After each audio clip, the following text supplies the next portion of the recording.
Hello! Another day.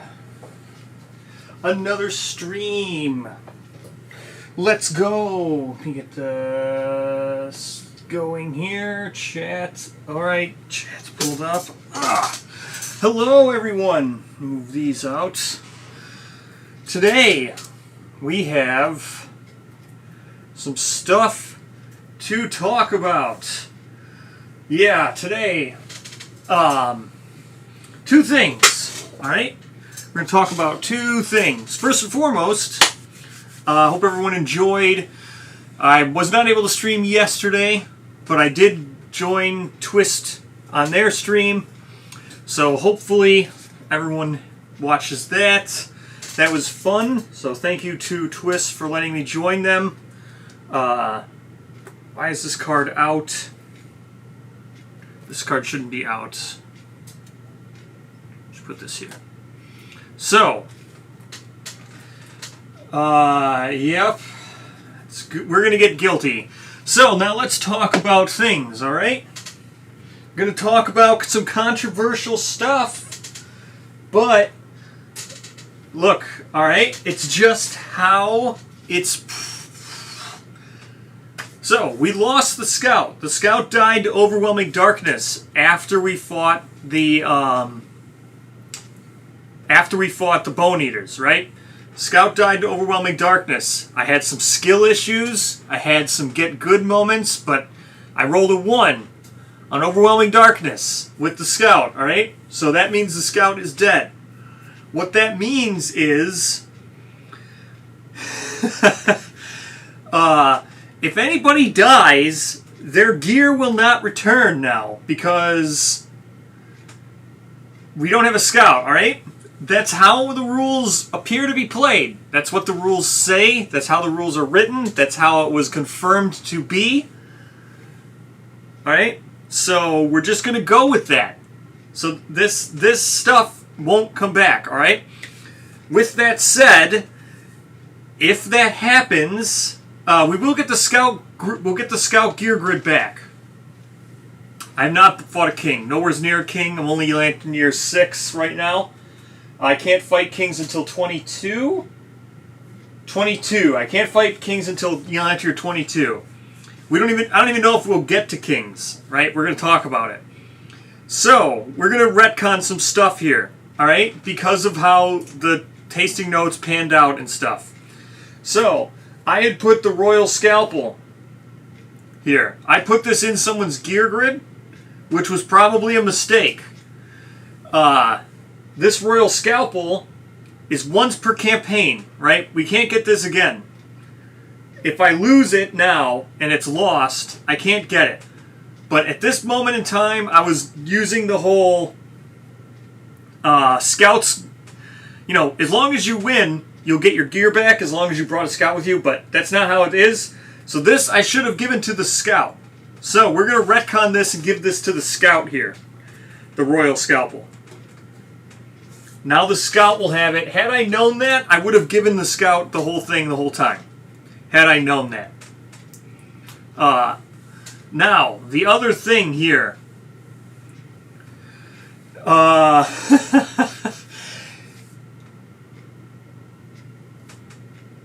Yeah, so we're gonna, carrying gear is the Scout's job. No one else wants to do it, right? That's pretty much how it is. So, with that said, that's how we're gonna play the rules, all right? I don't care about any of the other stuff. I don't care about opinions on it. I don't care about any of that stuff, all right? That's just how the clarification came down, and that's how the book reads. All right? I'm not gonna talk about it. The Scout died to overwhelming darkness, to rolling a nat 1. I have skill issues. I can't... that's how the Scout died. I have skill issues. So, with that said, if... It's okay to lose one of these people, right? If Velinor dies, we'll keep going. If Pasha dies, we'll probably keep going. But if Newt dies or Porum dies, it's probably the end of the settlement, all right? That's the end of the campaign. We're just going to re-roll, knowing what we now know with clarifications and how the scout works. It's just so much better to keep the scout off the board. I'm not going to keep going into campaign if Newt dies, because she's literally carrying all of our gear, pretty much. And so is Porum, literally carrying most of our gear.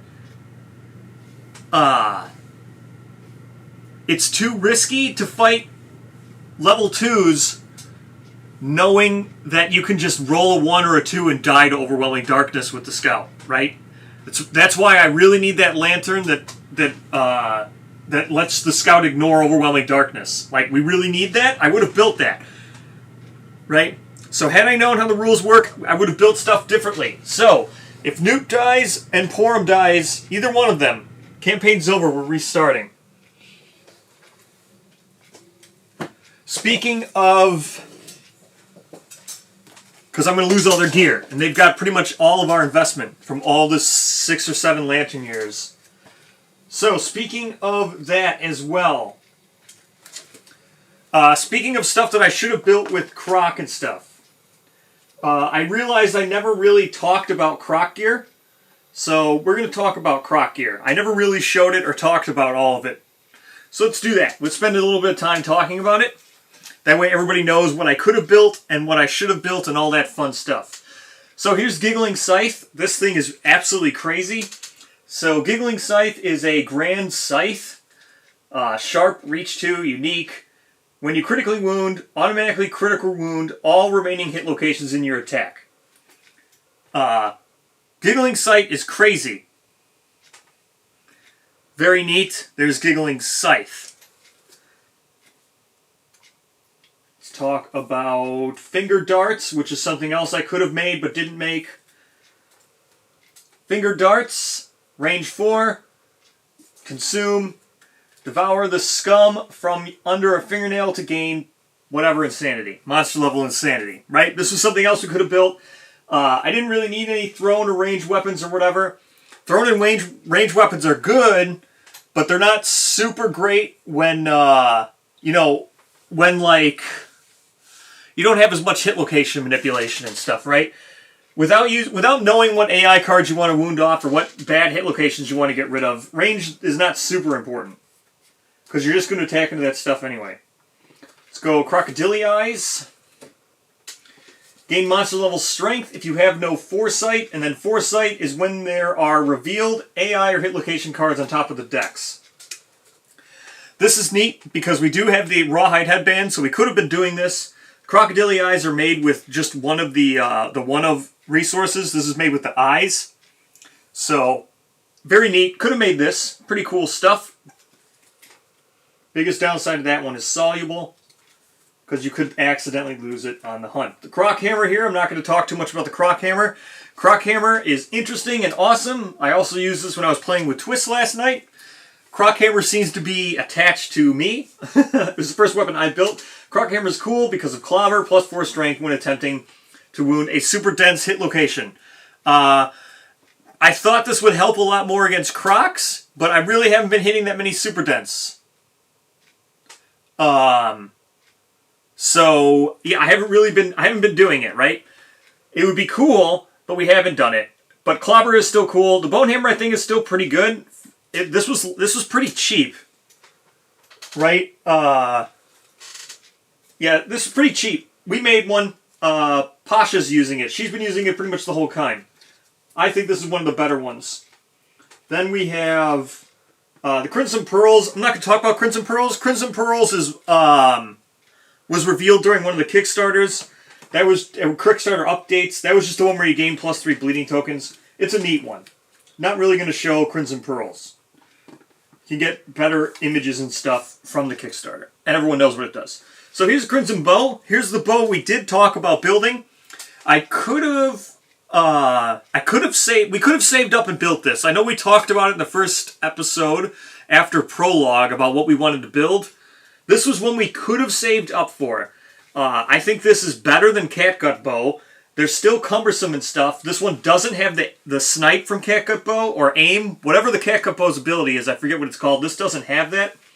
But this does have the plus 2 strength, and deadly while attacking from the monster's facing, which is pretty easy to do with a ranged weapon to attack from the monster's facing. So Crimson Bow is a pretty good one. The other thing that's nice about Crimson Bow is very easy to like complete. Not super easy to complete, but it has the same affinities as Rawhide Chest Piece, and having the same affinity as Rawhide Chest Piece means you could complete these affinities really quick. Yeah, I know. We maybe, you know, if we lose today and we have to restart, then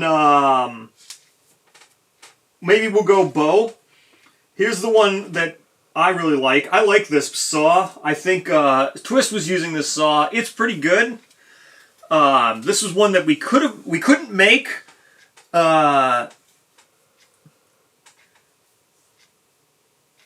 Yeah. We'll see what happens today. It's only level 1 Smog. We de-leveled them, so. So here's the Bone Glass Saw. Bone Glass Saw is neat. This has Savage and Honed 3, and then spend your movement. So this it's like cumbersome because you're spending your activation already to activate this, but then you spend your movement, and then for the rest of your round, your attack with this weapon's gain +2 luck. It's really good with dash and stuff. Because sometimes you don't end up wanting to use your dash, right? Because you're already next to the monster, or you want to be targeted by the monster, so you're not really going to move around. So I think Bone Glass Saw is a really good one. Blood Glass Longsword, or Blood Glass Saw is really good. Blood Glass Longsword, this is one that I wanted to make. We just didn't have. Yeah, maybe get a turn 1 peace offering. The other thing is I don't want to really do the peace offering thing. The peace offering thing means we'll see about it, but I'd rather keep fighting them and killing them for a little bit. Weapon, melee, sword, two-handed. So this is interesting. It's not a grand, but it is a sword. And then it's Honed 3, Reach 2, which is neat. If you have 3 bleeding tokens, the honed edge cannot be ruined, which is cool. Means that you can't, you won't break it on the parry or super dense locations. I think the Blood Glass Longsword's really good. I think that might have been one that we would have went to. The thing that is nice about the cleaver that we are using is the cleaver allowed us to get at least weapon proficiency from the butcher, so that'll be nice. Here's Blood Glass Guitar. This is sick. These are paired. These are pretty good if you want to go with guitar route. I think these are almost better than the lion ones. Maybe not, but these are pretty good. When you have 3+ bleeding tokens, you gain +2 evasion and are guardless. So the guardless part sucks, but when you're attacking with high-speed guitars anyway, the evasion, being guardless isn't an issue. I'd rather have the +2 evasion to just outright maybe they'll miss. So Blood Glass Guitar, these are pretty sick, and you don't need to pair them to get the bonus.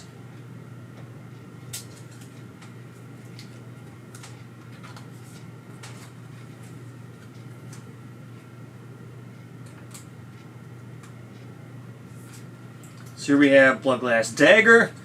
This is Honed 3, and then that's all it has. It's very cheap. This was a very, very cheap weapon. We could have made this, but didn't. It's pretty good. It hits on a 6+, which is the best thing about it is the accuracy. High speed is pretty bad, especially for a weapon that's only got Honed 3, but that's okay. And then we have the Cleaver, which again, Blood Glass Cleaver. This is the one we're currently using. The 6+ accuracy is pretty much the best thing about this. We've been using this the entire thing. It's great because it's an axe, and because of the way Arc Survivors work, with axe proficiency, at least when you beat the Butcher, you can at least take because you have wounded with an axe, so when you beat the Butcher, at least you can actually start proficiency, which is great. But the thing that sucks is you're guardless the entire time while you have this. And that's proven to be quite bad. So, next is Blood Compass. So we'll talk about Blood Compass. This is actually, I now know the clarification on this. So with Blood Compass, it is before making a wound attempt, which means before making any wound attempt. I was playing this incorrectly. It's actually better than I thought. I still think it's pretty good. I think the Blood Compass, even without what it is, with the clarification, even without that, it's really good. Because one, it's a lantern, and that new disorder that's in base game now where you can't depart without a lantern, this is like a really good lantern option. So Other than this is also good because you can cycle hit locations, but it's better than what I thought. I thought you needed to gain the bleeding token and then toss them all away before you made a wound attempt. Before making a wound attempt. But it's actually before making any wound attempt, right? Or before making a wound attempt means before you make a single wound attempt. Before making any wound attempt means before making anything. So this would say before making any. Then it would work the way we've been playing it. But how it actually works is you can look at all the hit locations, you can roll as many as you want, and then you can just gain a bleeding token to toss whatever ones you don't want after rolling. So it's much better than what I thought. It's much better than what we've been playing with as well. So those are all the Croc items and stuff. Now we know. I should have went over them all when we originally wanted to talk about Croc stuff, but now we have. So, yes, it's very good. The blood glass lantern or blood compass lantern or whatever it's called. It was good regardless. Like, it's still very good to be able to toss away bad hit locations to gain a bleed token, because gaining a bleed token synergizes with Croc stuff. Gaining a bleed token is not much of an issue if you have band-aids. It's not even a downside, really. Tossing away hit locations is also really good. It was really good for slow speed and stuff. It's a lantern, which is the only, with that new disorder, you have to get around that anyway. If you put Croc at people of the lantern, eventually you'll have to just depart with lanterns anyway. That's like one of the best lanterns in the game. So, it's really good as is, but now it's even better after the clarifying that you can roll on hit locations before discarding them. Makes it like double as good. I already thought it was awesome. Now it's just doubly good. All right, that's that. Now, second thing. Oh, we already talked about it. So we'll see what happens today. Might have to restart the entire campaign. We'll see what happens. We'll see how it goes, but. Like I said, I don't mind if Velenov dies. It's fine. Only losing a bloody cloth, which still sucks, and losing a founding stone, which still sucks. But hopefully we need no one to die here at all. No one can die. So, here we go. Fighting Smog Singers level 1. I've already set everything up from last time. Our scout's already dead. We've got all this going on. Oh, the other thing. So the second camera, right? I've been working on it. I've been testing it out. I need to get another cord. I didn't know I would need another cord, but I need another cord. I'm going to probably go out and pick up that cord. Probably just run out to Best Buy and pick it up, and then maybe we'll have the second camera going tomorrow. So don't have it yet today. This camera is working out very good. No more ridiculously busted up finger, so we don't have to worry about that. My finger now looks okay. It's just missing, like, missing 25% of the nail because the nail fell off. But it's no longer bruised and looks hideous, so we don't have to worry about that either. But I am missing half the nail and it looks cracked, but that's okay. All right.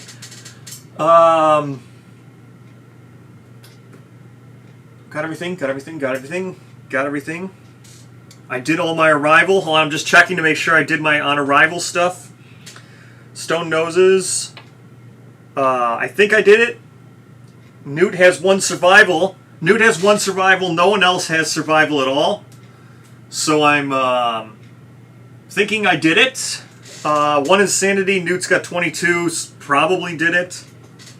Yep, it looks like I did everything. Looks like we're good to go. All my arrival stuff. Depart. That's depart. Arrival. No, we're good. It looks like we're all good.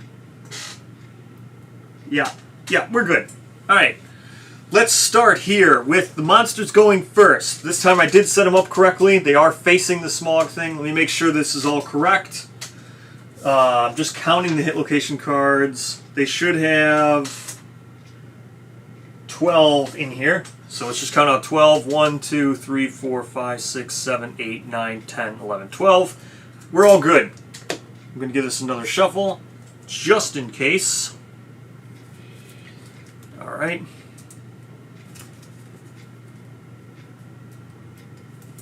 There we go. Ha! Okay. Soulful Soliloquy. Nice. Soulful. It's a tongue twister. Soulful Soliloquy. I said it right when I said it fast. Soulful Soliloquy. Closest threat. So we're going to resolve these all at once. Let's see. The monster turns to face the target. It would have done that anyway because it's going to... Oh no, it doesn't move. So this doesn't move. And whispers a beautiful vapor into the atmosphere. You break into a heaving, sobbing wreck. Saturated in snot and tears, you pull yourself together. Gain 2 guilt tokens and archive all soluble gear. Hey, look at that. Remember when I said the only downside of that one Croc thing was it's soluble? What was that? Oh, the eyes. Yeah, the only downside to those eyes were they're soluble. So, hey, look at this. Soluble. We would have lost all our grease. You know, I figured eventually there'd be more like AI cards in this gambler's chest that hated grease. So here's some grease hate. Gain 2 guilt tokens and archive all soluble gear. Alright. So they're not going to spin. So, this one is going to target Newt for sure. 1, 2, 3, 4, 5. Closest threat for this one is 6. 1, 2, 3, 4, 5, 6. 1, 2, 3, 4, 5. Okay. So Newt and Pasha. Yep, Newt and Pasha are getting targeted. And then the third one is going to target Velenov, because he's only 3 away. So, Porum's the only one who's not getting targeted. There's not even a roll here. Just 2 guilt tokens and archive all soluble gear. I don't think I have any more soluble gear. I just got to do a quick look-see. Yeah, no soluble gear. Alrighty. So that was the first AI card. That's not that bad, but it does give us a bunch of guilt tokens. So let's get some guilt tokens. So what did I say? Velenov gets 2 guilt tokens. Now we didn't start in the ambush place or whatever it is. Or we didn't start over here. Which doesn't... I get it, but I don't get it at the same time. So, hold on, let's see.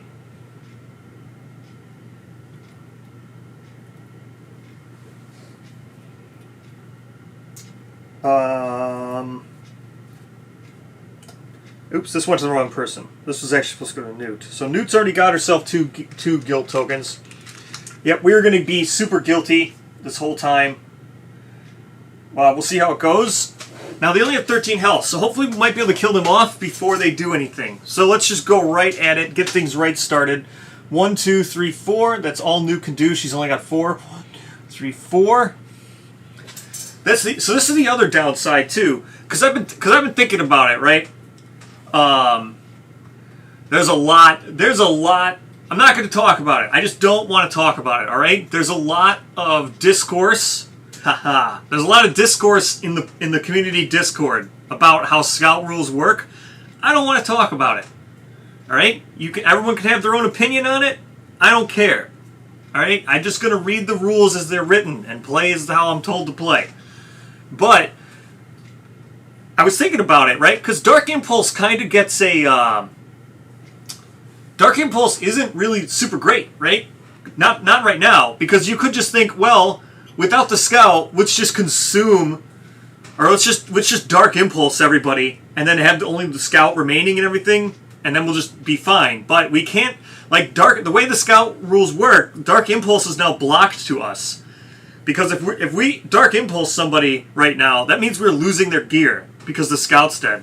So I thought that was a neat little balance to what Dark Impulse seems pretty kind of like super powerful. So I thought that was a neat little side nerf to Dark Impulse. The fact that scouts work the way they do. All right, let's get her Winter Dice. Newt rolling 3 speed. She's got no accuracy, right? I should remember to check her things. Nope, she's got no accuracy. She's still got her tenacity tokens. She's got her Desperate Strike 3 going.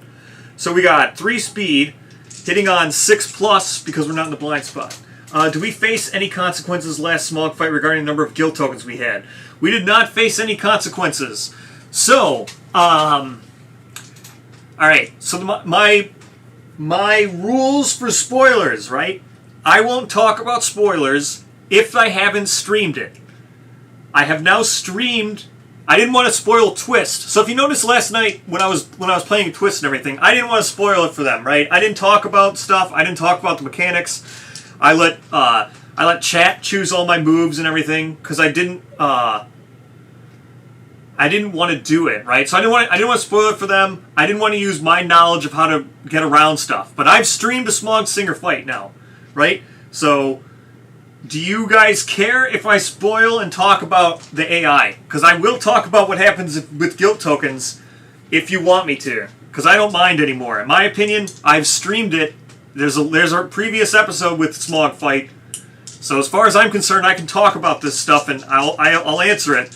But if anybody doesn't want me to spoil it, I won't. Otherwise, yes, I'll tell you how to avoid it. I'll tell you the consequences, and I'll tell you how to get around it. I think I just totally whiffed on everything, right? Yeah, 6+, we just totally whiffed on everything, so that's just big whiff. Alright, so no one seems... I gave a second, no one seems to care. Alright, the guild tokens really punish you for the trap. The trap is kind of easily avoidable, right? As long as you get a feeling for when the trap is going to be, then the trap is what punishes you for guild tokens.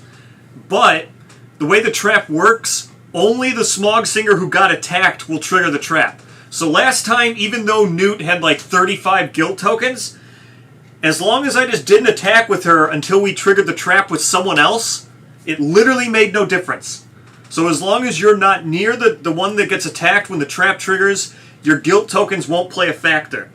So what we did was Newt was over in the corner just beating the crap out of one of them. Because they all share a hit location. Or they all share an AI deck, right?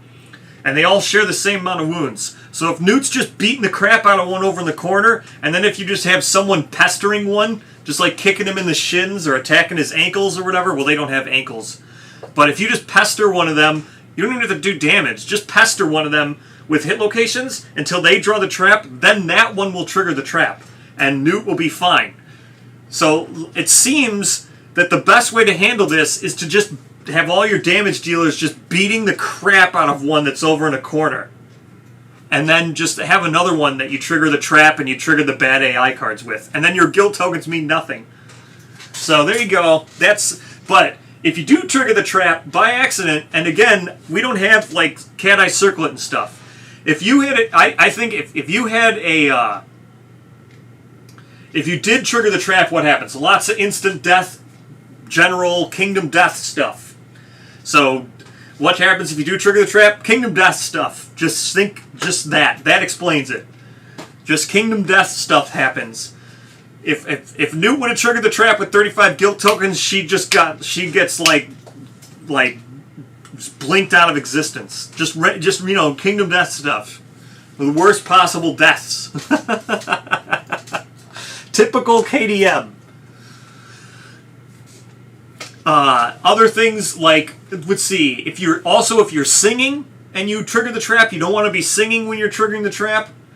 But that's how I'm going to handle this fight. If you would use Smog is a really interesting one because I think if you had hit location scouting, right? If you were to use Smog with Gorm or White Lion, I think Smog will be one of the easiest fights. If you have scouting hit location and you can see when the trap is coming, I think Smog is one of the easiest fights. But without hit location manipulation, the problem is you could just trigger the trap at random, and I have no way of knowing, right? So right now I just blindly attacked into it because the deck is full, right? I think I'm not going to hit it. I don't start worrying about the trap, even when I have hit location manipulation, I don't really start worrying about the trap till about 66 to 50% of the way through. And then that just is what it is, right? I'm not going to play like... But if you had hit location scouting, I think this fight will be really easy. So we totally whiffed We don't have Surge yet. We only have Dash. So let's go with moving here. Let's go with. We're gonna use the Valentine's Day dice. We'll save the winter dice for Newt here.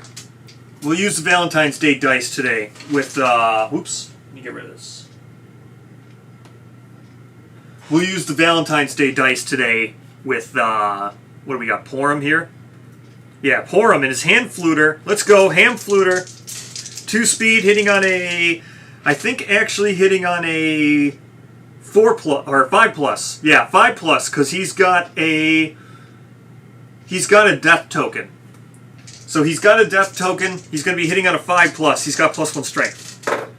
That's 2 hits, an 8 and a 7.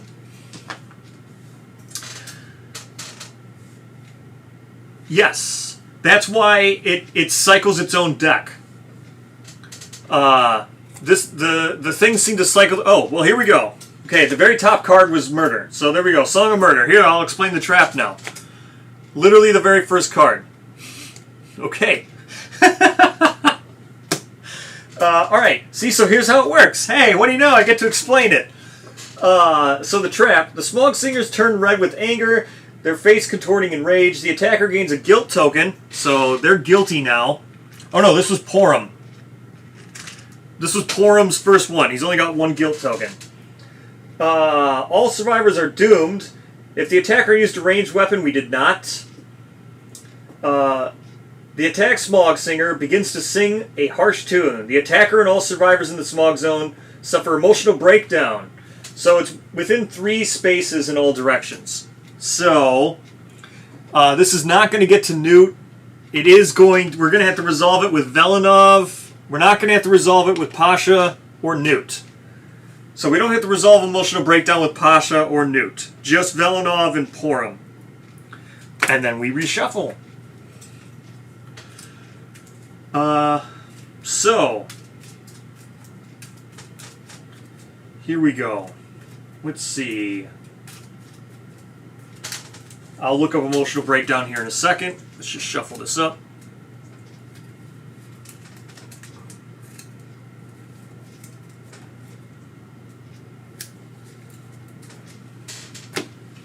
Alright, there's my new hit location all shuffled up with some emotional breakdown. Now, I'll talk about emotional breakdown. Because why not, right? So exactly what I said I didn't want to have happen totally happened. Encounter, no. Emotional breakdown, here we go. Your atlas joint shifts. Your skull cracks loudly, and a new sound rings in your ears. You hear the devil's melody. Choose the result based on your number of guilt tokens. So, let's see. 0. Velenov, no one has 0. So, 1 and 2. So pretty much 1 and 2. We're not singing. The melody descends like a searing curtain over your body, and your feet blaze into aching motion. Full move away from the monster and suffer monster-level brain damage. So, full move away from the monster and suffer monster-level brain damage. So we're only going to suffer 1 brain damage, which is fine. Fine for pretty much everybody. Porum goes down to 12. That will be a light brain. Or no, it's a heavy trauma, or heavy for brain for Velenov. And that's it, because we're not singing. Alright. We fill in our insanity box for Velenov. Full move away. 1, 2, 3, 4, 5. 1, 2, 3, 4, 5. And that's that. So now hopefully we don't get the trap anymore. Let's just go with Velenov. 1, 2, 3, 4, 5. Get him right back to where he was. We'll do this Acanthus plant. Well, I guess I don't know if it's going to be archived yet. Acanthus plant. Here we go. A 2. Something bites you. Suffer 1 arm damage and archive this terrain. Great. Great. Something bit me. 1 arm damage. That's a light to the arm. Oh no, that's a heavy to the arm because of the stupid bone eaters. So, heavy to the arm. Knocked down. Good job. Let's go with Pasha. 1, 2, 3, 4. Get to here. Pasha can use the cool ice dice. Let's go. Pasha attack with the Croc hammer. I think she also has Death Collector, right? Death Collector. Yes, she does. Whenever survivor dies, okay, that's fine. Light Whisperer. On arrival, gain a token. That's fine. So she's got her death tokens, but she doesn't have the one that gives her strength and accuracy. Which is fine. There's her death token. I guess I didn't give it to her. Alright, so she doesn't get the accuracy. So she's just going to hit on 7+. Well, she has 1 accuracy, so she's hitting on 6+. Okay, 2 whiffs. This is terrible. This is going terrible. I've attacked and hit nothing. Alright, that's the end of the round. We'll go to the next round for Smog Singers. Theremin Theater. Closest guilty threat. I don't think anybody is guilty. Yeah, no one's guilty. No one has 3 guilt tokens. You're only guilty when you have 3 guilt tokens. So no one has 3 guilt tokens. No target. Song of Smog. Song of Smog. The monster moves 3 spaces away from as many survivors as possible. I hate when it's move away from as many survivors. And assumes a peaceful pose. The monster is knocked down. If you wound a knockdown Smog Singer this round, gain an additional guilt token. Okay. Interesting. So it's 3 spaces away from the most. So that's just going to go 1, 2, 3. 1, 2, 3. Right? No, 1, 2, 3. Yeah, that's right. 1, 2, 3. And then they're all knocked down. Oh, wait, hold on. Okay, yeah. Okay. They're all knocked down. This is interesting. And then Velenov stands. Oh, they're all knocked down. We're going to gain a lot of guilt tokens, but they're all knocked down. So let's go. 1, 2, 3, 4. Let's just get to there. Alright, here we go. Newt. Attacking. Hitting on a 3+, because they're all knocked down. How do you still miss twice? Come on. Okay, a 6. The softest back breasts. Your attack strikes a row of engorged back breasts. Alright, so we're wounding on a... anything but a 1 here, critting on a 10. That's a wound. She's going to gain 2 guilt. Wounding the monster. Oop, that's a hit location. Wounding the monster. Gaining 2 guilt. 2 more guilt. Now she is guilty. She's got 4. Alrighty. 1, 2, 3. Just get to here. Let's go with the ham fluter. Oh no, this isn't ham fluter. This is Croc hammer. Hitting on a 3+. It's 2 hits. I have no mercy. No. 3. Oh no! Are you kidding? Song of Murder again. Oh my gosh. Okay. Song of Murder. Well, this is bad. I mean, I'm just going to keep drawing the trap. This is really bad. Okay, they all stand. Alright. So, guilt token, right? The attacker uses range... No. Smog Singer. So, attacker gains a guilt token. So, now Pasha is also guilty. Now let's do song again. Holy cow, let's not draw the trap anymore. It's literally the worst thing here, is drawing that stupid trap.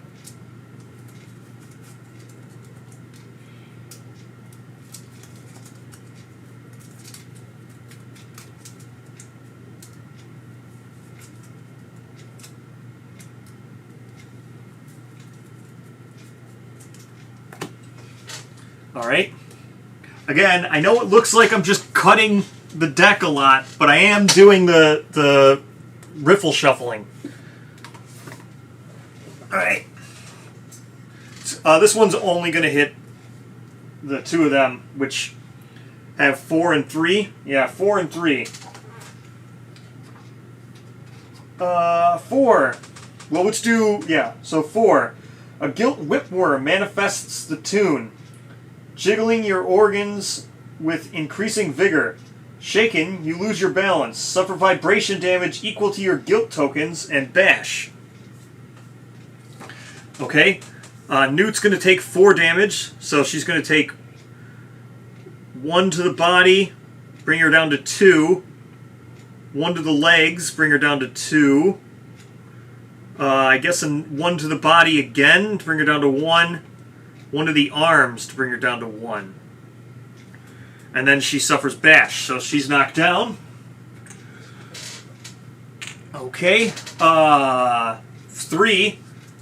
Has anyone really challenged you on your integrity? Yes. I mean, not what do you mean, like, challenge? Does anybody ever, like, come to my house with a pitchfork and challenge my integrity? Yes, there are people who post and say that my shuffling is, one, bad, because, you know, I get it. Some people are just, they shuffle with, what is this called? The casino shuffle. What is that one called? The one where you cut the deck and then you do that.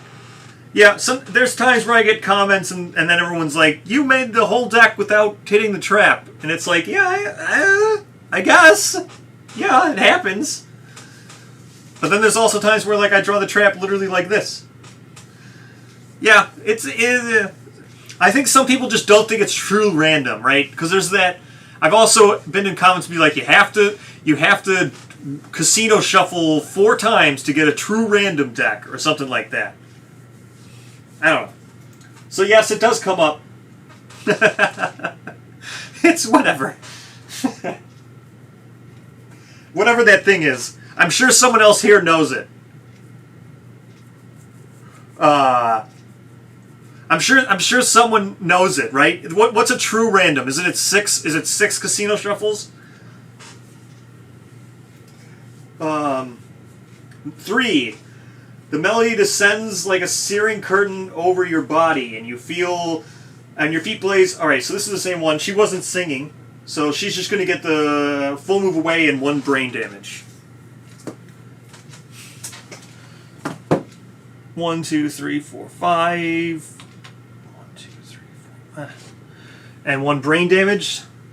Oh, she goes down to 0. All right, she's at 0 insanity now.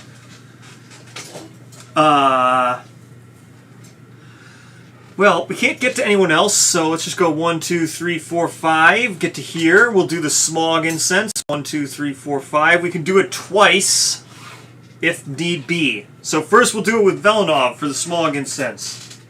Again, I don't think that people think I'm...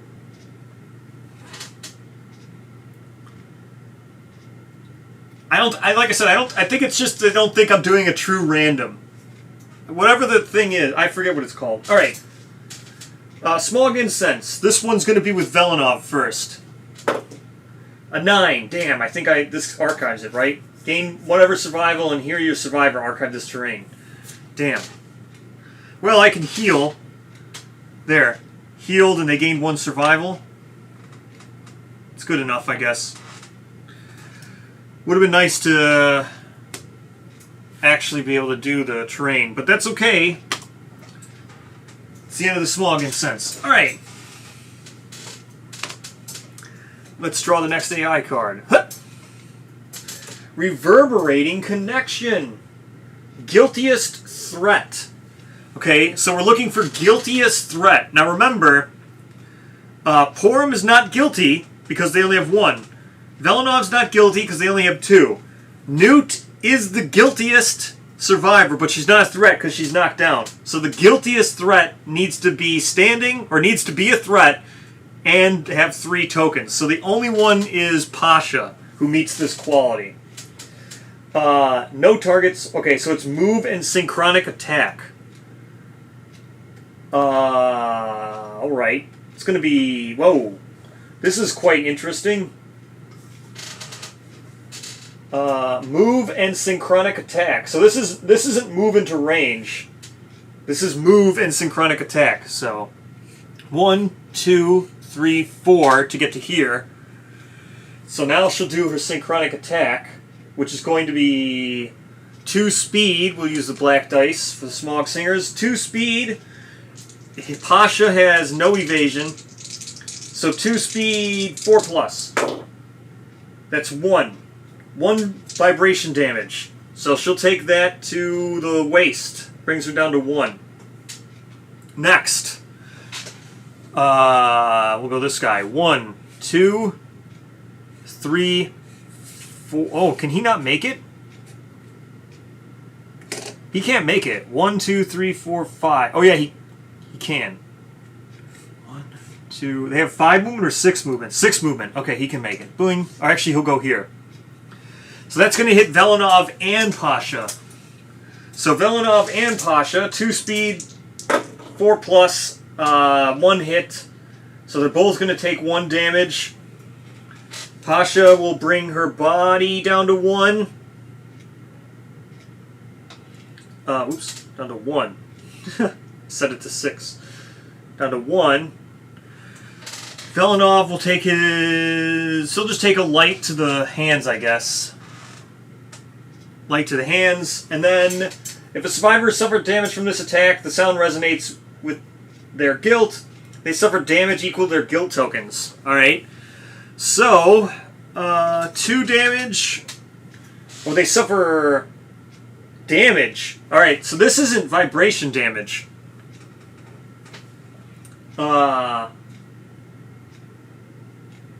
Yeah, so this isn't vibration damage. Just going to go 1, 2, 3, 4 to here. And then attack. Now, she's going to get hit again. Wait, actually, he's going to have to stop here because he's going to get them both. Alright, yeah, he's going to get both of them again, and they're going to suffer. I have no... oh, wait. Velenov has survival. So Velenov, after the first attack, could have dashed. Alright, so here's where he's going to dash. So Velenov's going to dash after this one hit him. But Pasha has no survival. So let's do the next one. It's going to be 1 hit again because of a 5. The 1 misses. So she's got 2 more damage, or 1 more damage to take. So that's going to be the arms. And now this doesn't say vibration damage. It says a survivor, blah, blah, blah, blah. They suffer damage equal to their guild tokens. So she's going to have to take 9 damage in sets of 3. But it's not, whatchamacallit. It's not vibration damage, so I don't get to choose. It's going to be 2 to the waist, 1 to the legs. Okay, 2 to the waist is going to be a light. 1 to the legs is also going to be a light. Alright. 3 more. 2 to the body, it's going to be a light. 1 of the legs is going to be a heavy. So the body becomes a light. The legs is a heavy. 3rd time. Head, body, legs. 1 to the head brings it down to 1. Legs is going to be a severe. Body is a heavy. So we only got one. We got 1 severe out of that. It's not too bad. It was a bunch of damage. Okay, it's a bunch of damage. Not too bad. Only 1 severe. Severe to the legs, I said? Yeah, severe to the legs. Let's go. Severe to the legs. We'll use the Valentine's Day. 3. That's probably not good. Severe to the legs is just gain 2 bleed tokens. Not too bad, actually. 2 bleed tokens. To Pasha. Not great. And then she's knocked down, but Newt stands, so we'll just do it like this. Alright. And that's that. Alright, let's go with Newt. 1, 2, 3, 4. She can actually get in the blind spot of one of these. Come on, Newt. Okay, attacking from the blind spots. We have accuracy going to be a 5+, finally. Drop that dice. Okay, so perfect hit. This is a miss. So perfect hit is going to trigger. Not like it matters. Doesn't even matter. I think we're already completely triggered on whatchamacallit. Yeah, so we got Desperate Strike 3 already. It's fully triggered. Doesn't really matter, so we don't need to do any of that. 2 cards. Oh my gosh. Oh my gosh. What the hell? Alright, Song of Murder was the first card yet again. It's going to hit no one else, right? 1, 2... 1, 2... No, it's going to get both of these guys. 1, 2, 3... 1... Yeah, it's going to get both of them. So, we're getting everybody but Pasha in this Song of Murder. Okay, it's the end of Newt's attack. Let's reshuffle again. I just need one good shuffle.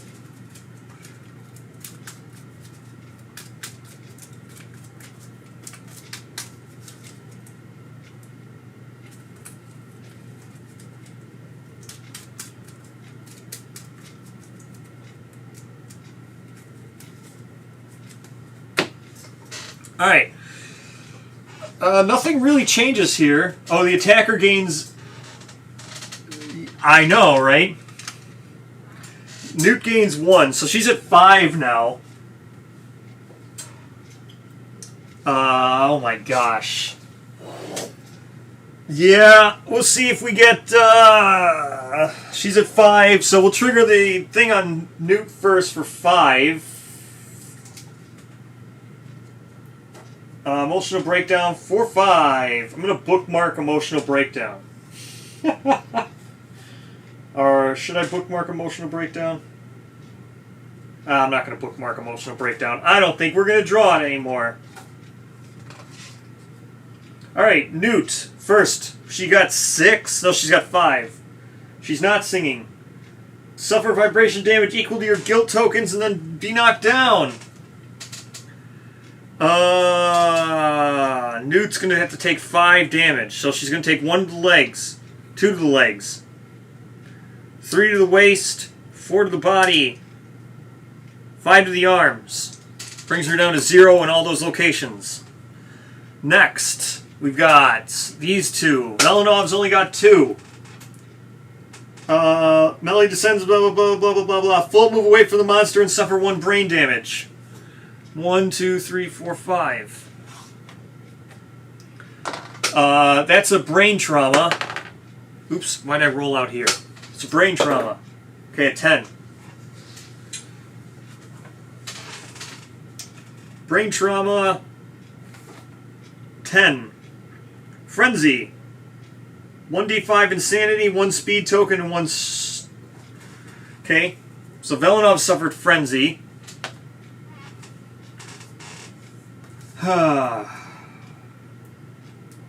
Wingstop is great. Yes, Wingstop. Brain damage. They're not knocked down. Frenzy doesn't knock you down. So 1d5 insanity. Let's go. 8. So that's going to be 4. 4 insanity, which is fine. So he's up to 4 insanity. 1 speed. Velenov is going to gain 1 speed and 1 strength. Sure, 1 speed and 1 strength for Frenzy. Can't spend any more survival. And then who's the other one? Porum? Yeah, Porum, who has only 1 guilt token. It's going to do the same thing.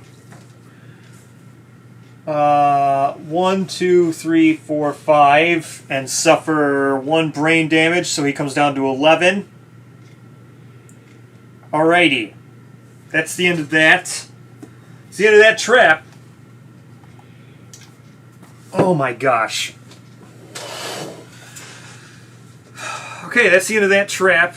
I can't do anything now. So 1, 2, 3, 4, 5. We'll just try to crawl our way back. 1, 2, 3, 4, 5. We'll just crawl our way back. Or 1, 2, 3. 1, 2, 3, 5. Could I have gotten to the other one? 1, 2, 3, 4. No, couldn't have gotten to the other one. So we'll just try to crawl our way back. Let's go. Next AI card. Actually,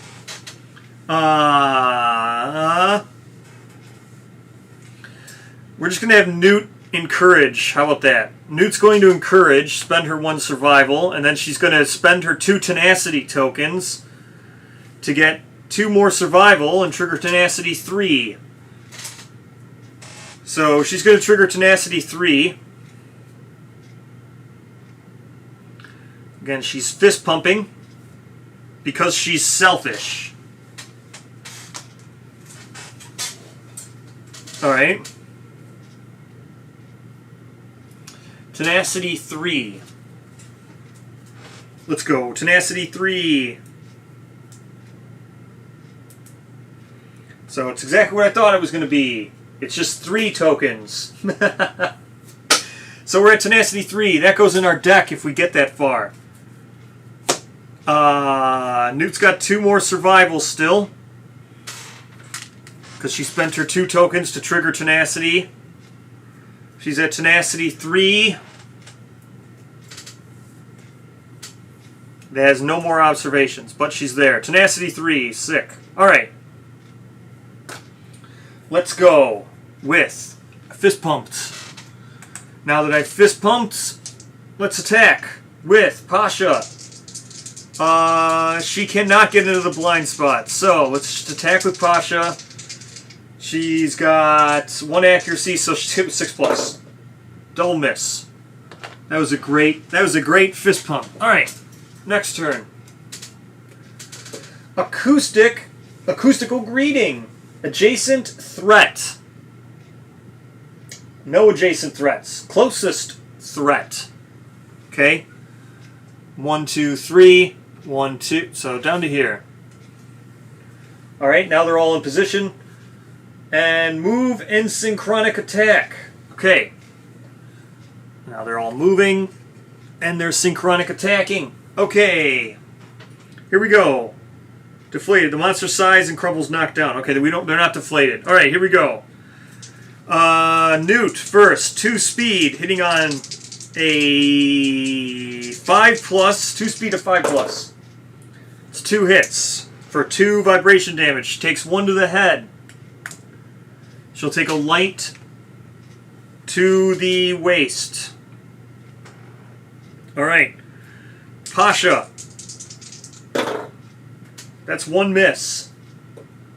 1 hit for 1 vibration damage. She'll take it to the arms. Porum. 2 hits for 2 vibration damage. He'll take 2 to the head, bring him down to 2. Because he had 4 on the head. Actually, he only takes 1 because of Singing Cap. Forgot about the Singing Cap. So Singing Cap, whenever you're hit more than 1 time, you ignore 1 hit. So, he just ignored 1 with Singing Cap. Alright, let's go. Please. Newt. Please hit. 3 speed. Please hit. Newt, you missed again all 3. What is happening? Okay, so 6+. She misses all 3 of these. Great. Let's attack with Pasha. 2 speed, hitting on a 6+. 1 hit this time. So these dice are bad. I'm stopping rolling these dice. We're not using the cool ones anymore. Or the winter ones. 1 hit. Huh. Velvet Chest. We'll see what happens if we wound. She wounds on a 3. She's going to wound on a 3. No, 4. She wounds on a 4 because they have toughness 7. So that's a wound. So what happens with the wound?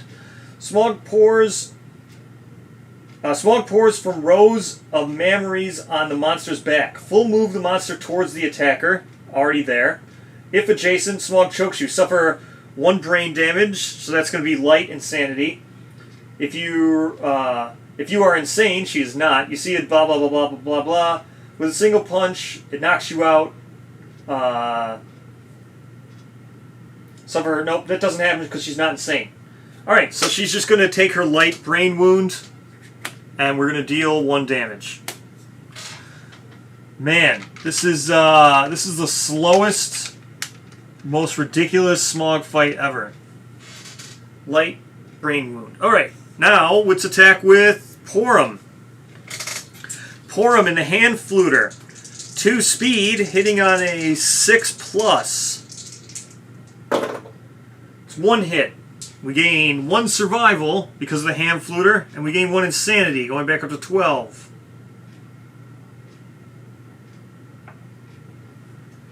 Alright, we drew our 1 hit. I can't believe that I keep drawing this. How is this possible? Alright, Song of Murder. It's going to hit everyone again. This one's going to hit everyone. This one hits every single survivor. Right? Yeah, because it's 3, then...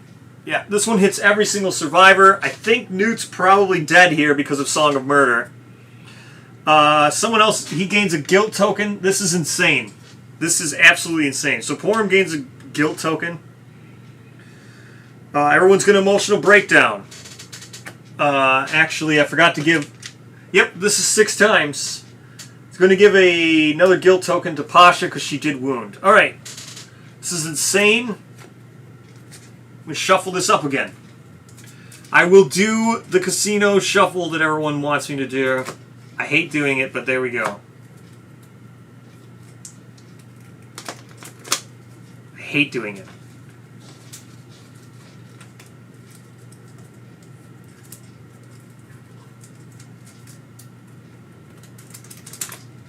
Oops. Ah. Hate casino shuffling sleeve cards. Okay, that's 3 times. That was a terrible casino shuffle.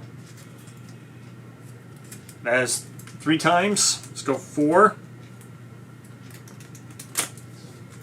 It's 4 times.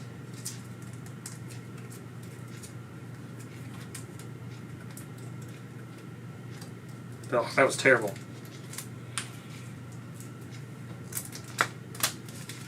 It's 5 times.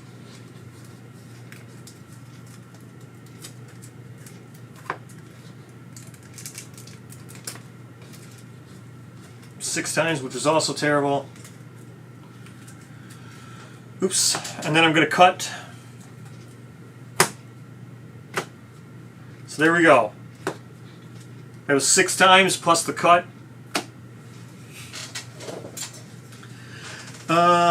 Yes. What specifically do you want to know about from Taste? Well, if you've already read Taste posted on Monday. So whatever Taste said Monday, I have not heard anything after that. So here we go. Emotional breakdown. I should have bookmarked emotional breakdown. Said I should have done it. What's emotional breakdown? I think Newt's dead. I don't think there's any way I can not have her die. We will try here. Okay, emotional breakdown. This hits everybody. So, starting with Porum, 2. Full move away. 1, 2, 3, 4, 5. And suffer 1 insanity, or 1 brain damage, which goes down to 11. Now, 2 to Velenov. He's going to move 1, 2, 3, 4, 5. 1 brain damage. Goes down to 3. Okay. Yeah, I don't like bending the cards either, but whatever.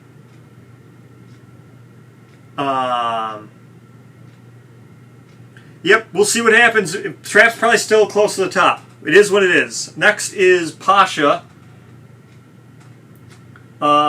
She's got 4. This is the bash and takes 4 damage. Okay, so she takes 1 to the head.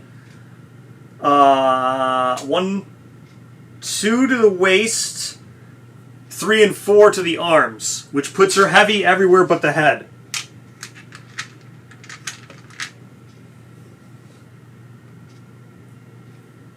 Okay, puts heavy everywhere but the head. And then now Newt, who's got 5.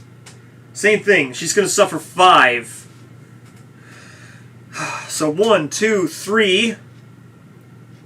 So she's going to take 2 to the arms to give her a heavy. That's 2. 2 to the body to give her a heavy.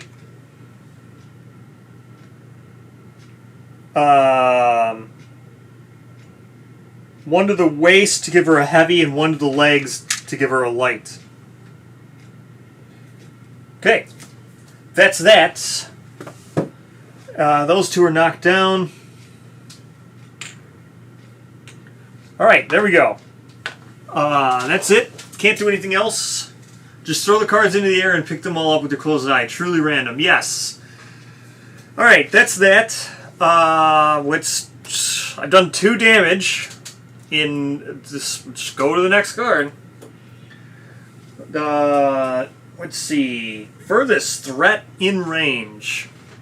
Okay, furthest threat. Okay, it doesn't move. It's just going to target them. Monster leaps into the air, gracefully extending its limbs. Place the monster in the closest unoccupied space on the opposite side of the target. Oh, this card. Yeah, this card you can't really do anything about, because even if you dash, it doesn't matter. So, who are they all going to attack? 1, 2, 3, 4, 5. 5 away. They're all going to attack down here. So, whip. Okay. Target suffers monster level brain damage. Beholding the joyful prance. Alright, so this is just going to do 3 brain damage, right? 1, 2, 3, 4, 5. 1, 2, 3, 4, 5. This one can go over here, just because, and then he can suffer 1 brain damage to go down to 10.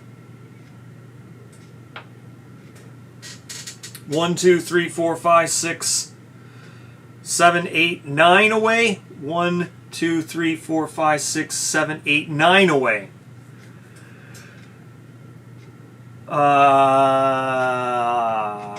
We'll go here and suffer another one. So this is going to be bring him down to 2. And that's that. These 2 stand. Great. 1, 2, 3, 4. Just to get to there.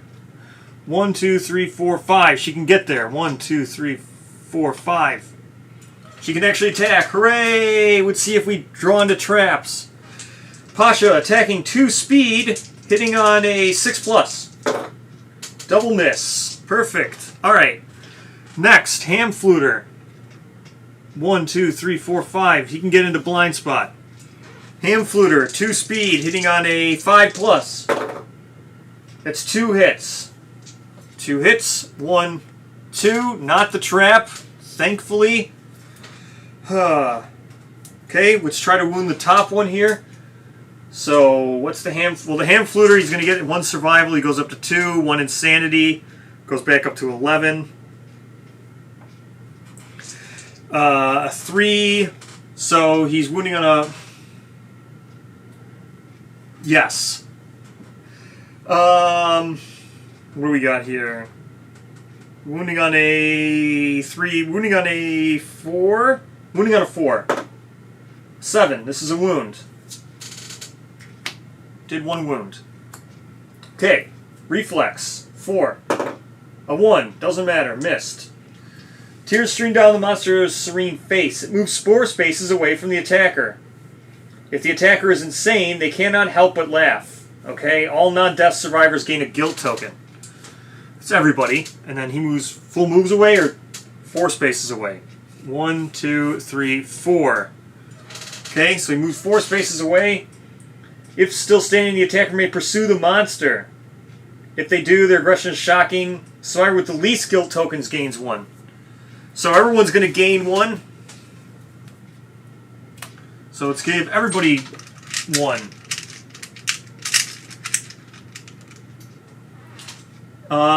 Yes, all survivors, not all survivors, all non-scout survivors. So, Velenov gains 1. Porum gains 2, actually, because he did wound once. So that's 2. Newt gains 1. And Pasha gains 1. And then we're going to pursue and draw another hit location. Survivor with the least. That's Velenov gains 1. We are totally pursuing. Ha! Alright. Pursuing. 1, 2, 3. So, pursuing 4+. 5. That's a wound. It's not a failure. That's a wound. We've done 4 wounds. We just doubled the amount of wounds we've done the entire fight in 1 round. Alright. Let's go with 1, 2, 3, 4, 5. We'll just get to here. And attack with the Frenzy dude, because maybe he can actually do something. Velenov attacking. Frenzied. He's going to attack with the Founding Stone. So it's going to be 3 speed, hitting on a 7+. 3 speed, hitting on 7+. That's 2 hits. And a perfect hit. I don't think Velenov has any knowledges or anything. No. Has nothing. 2, 1, 2. So, one of these is impervious, so we're going to do that second. First, we're going to do the Downy Throat. What is he wounding on? He's got 1 strength, 2. So he's wounding on a 5. Wounding on a 5. 8. That's a wound. Thrashing in panic, the monster moves 4 spaces away from the attacker. Okay? It's going to be 1, 2, 3, 4.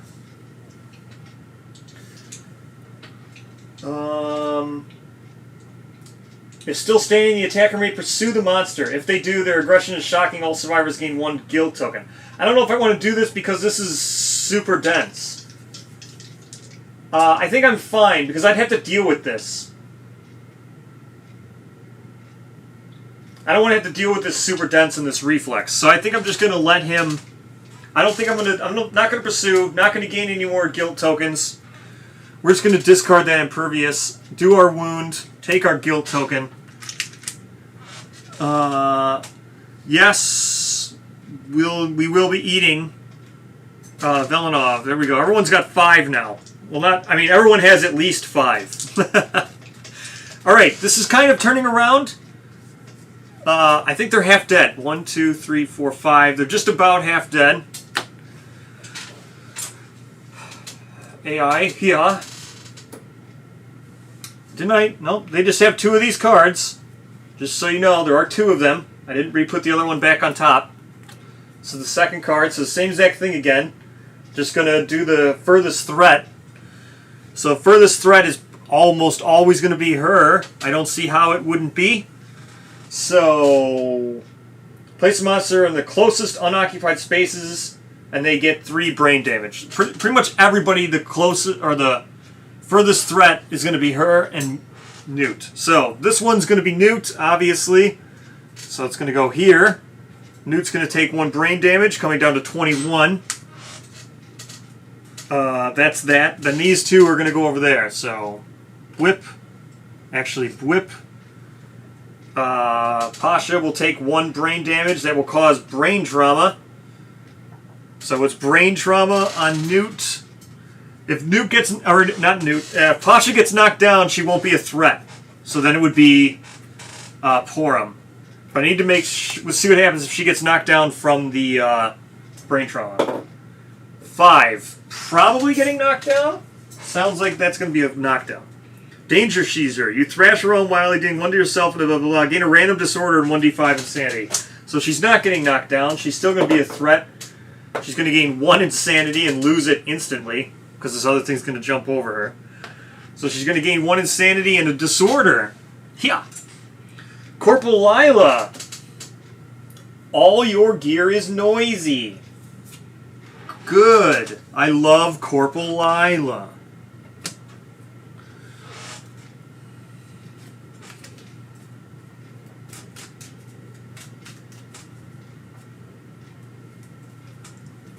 I love Corporal Lila.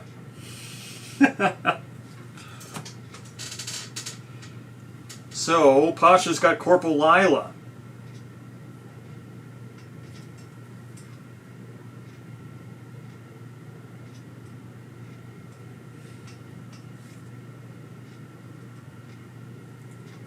Alright.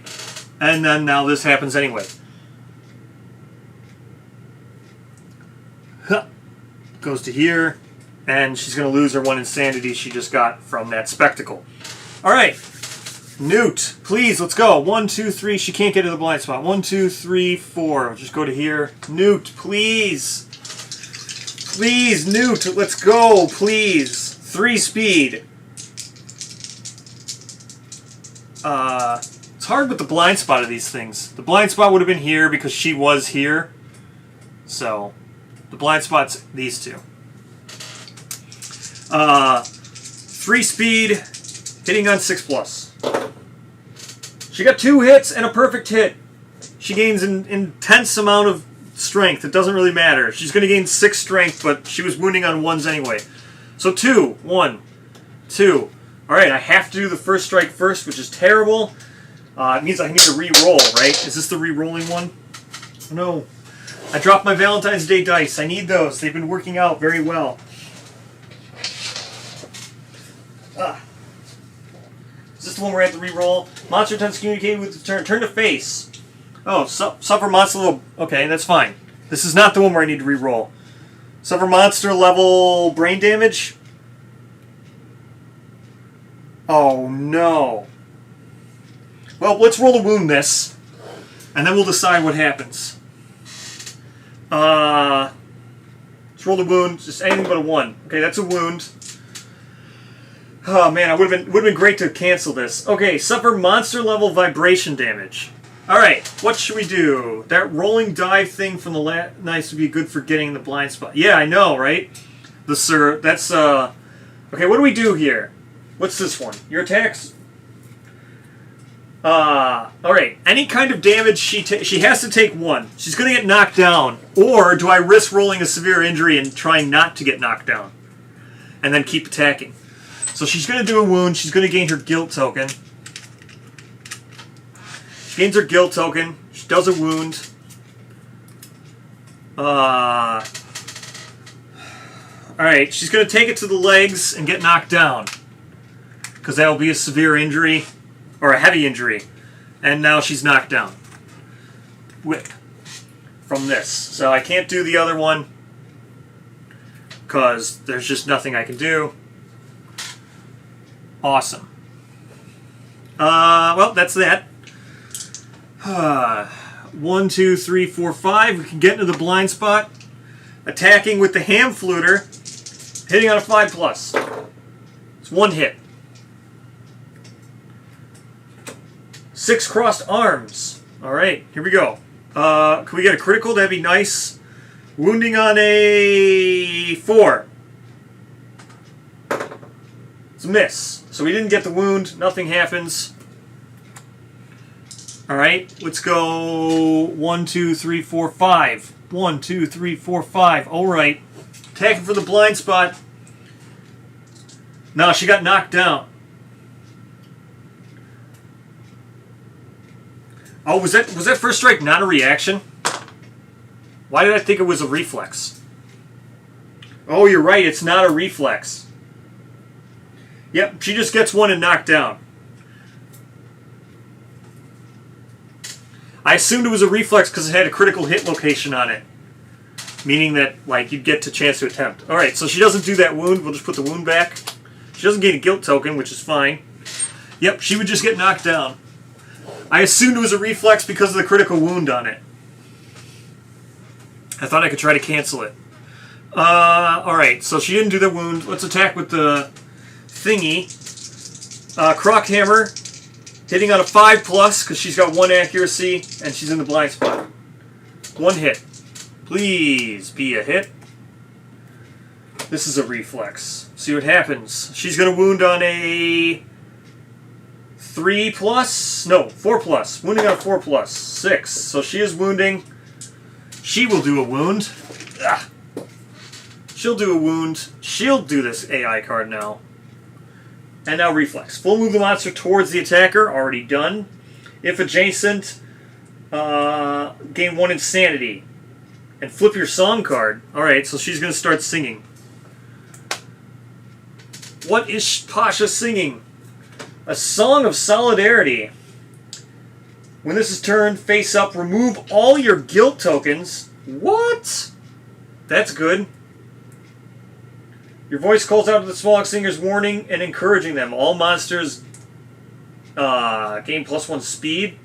That's not very good. That's not as good. Alright. That's not as good. So all monsters gain +1 speed. Not as good. Alright. Let's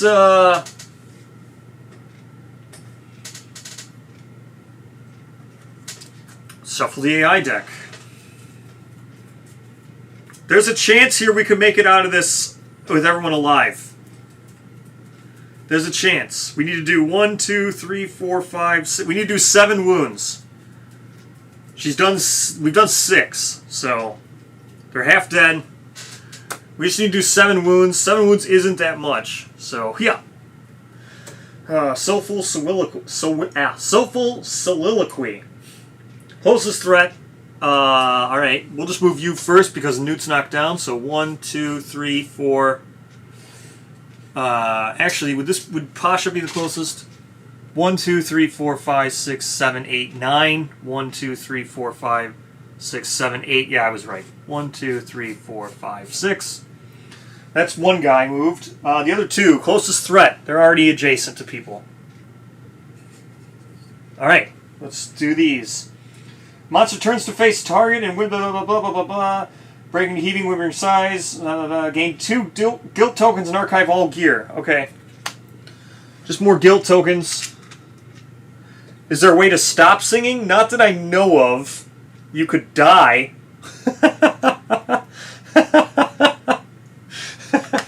Death. Oh, this thing doesn't move. That's right. So closest threat would just be him. It's fine. He gains 2 guilt tokens. Whatever. That's actually good because Newt's going to stand up. Alright, Newt gets to stand up now. It's good that it didn't move. Newt can try to kill it. Let's go. In the blind spot. Newt, please kill this. Please.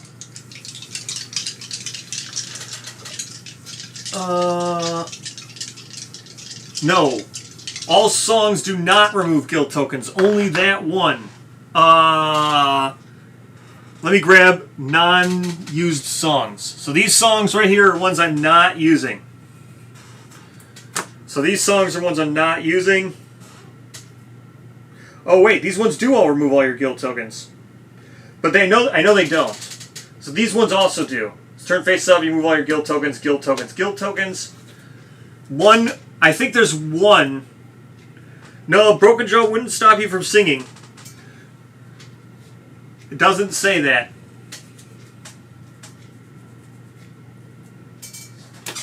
So, I could spend an action to start singing and remove my guilt tokens. That is a thing. But I think one of these songs does not remove them. I think one of them is bad. If I remember right, last time, one of them didn't do that, and one of them did something bad. But it all depends on who's it on. Well, we'll see. I could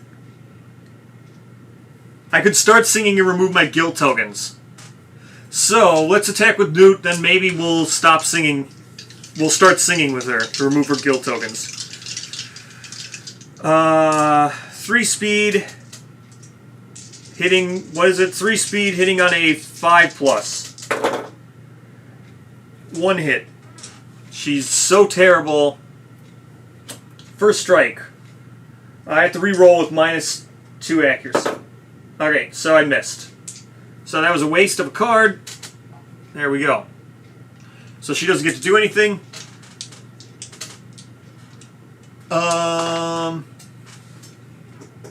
Let's go with Pasha. Can she get in the blind spot? 1, 2, 3, 4, 5. She can get in the blind spot. Alright, let's go. Attacking into the blind spot. Pasha with a hitting on 5+, 2 speed. That's 2 hits. Alright. First strike, gotta re-roll. Re-roll all of them with -2 accuracy. So 7+. Still have 1 hit. Discard a hit location for each. Alright, well we'll discard this one with the wound on it. I don't want to deal with the wound reaction. We only have 1 thing left, so let's just try to wound this first strike then. 4 strength wounded. I missed. Okay, nothing happens. Great. Let's attack with the ham fluter. 1, 2, 3, 4, 5. Can also get into the blind spot with the ham fluter. Ham fluter, 2 speed. Attacking from the blind spot is going to hit on a 5+. Double 8. It's going to be 2 hits. 1, 2. We'll just do this one first, where nothing happens. Critting on a 10, but wounding on a 4+. 9. Yeah, I don't have any luck. So that's going to be a wound. Now let's do the second one. 4+. Miss. Don't have to deal with the wound. Alright. Gains 1 guild token for wounding. 1, 2, 3, 4, 5. 1, 2, 3, 4, 5. I guess he should just start singing. Villanov could just start singing, I guess. Could spend his action, remove all of his guild tokens. I guess we'll do that. So he's going to start singing Song of Love. When it's turned up, remove all your guild tokens. So he's going to dump all of his guild tokens. It's fine. Go away, guild tokens. Love fills your lungs and bursts your nostrils. You realize that the monsters have been greeting you and trying to include you on their life journey. Hurting them hurts you. When you gain a guild token, suffer brain damage too. Alright, whatever. I don't think he'll be doing anything. Alright, so we just have 2 more songs to start singing. Let's draw the next AI card. Acousto Greeting. Adjacent Threat. Alright, so that's already happened. Pick target, move, and synchronic attack. Okay.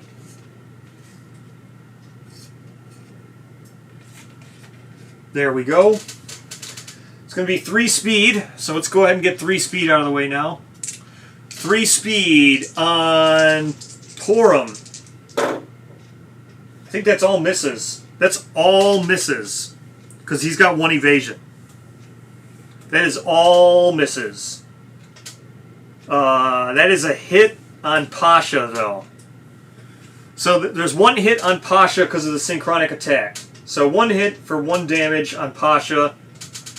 She will take it to the head because it doesn't matter. It's the only one that's not going to be a severe injury. So she took that to the head. Knocks her down. Now she has heavy injuries literally in everywhere. Alright, next, for her synchronic attack. Now that's 3 hits. It's 3 heavy injuries. So, 3 heavy injuries for Pasha. Can we survive this? Seems very unlikely. Let's go with a arms. A 4 to the arms. Dismembered arm. No longer activate 2-handed weapons. It's fine, she's not using one. This injury is permanent. Gain a bleed token. Okay, she's at 3 bleed. We'll go waste this time. Sure. That's death. Final breath. Your last grasp, you utter the final words of bravery. Adjacent survivors gain 1 survival. You are dead. All right, that's the end of Pasha. She is dead. All right, Jason. So Porum gets a survival. He's at max now. That's the end of that. Now we do the 3 speed to Newt. 3 speed 4+. It's going to be 3 hits on Newt. Newt's going to take 1 to the head to give her a heavy head injury. Heavy head injury. And then we'll just go 1 to the arms. 1 to the arms. A 4. Is that another dismembered arm? It's another dismembered arm. Gain a bleeding token. Blood Glass Cleaver is not 2-handed.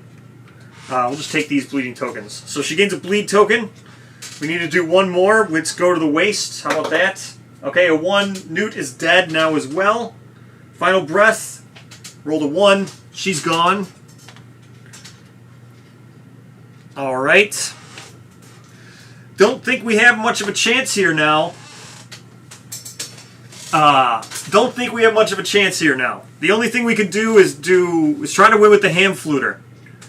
We'll see if we can even win, but I think this is the end of the settlement. I think we're probably restarting.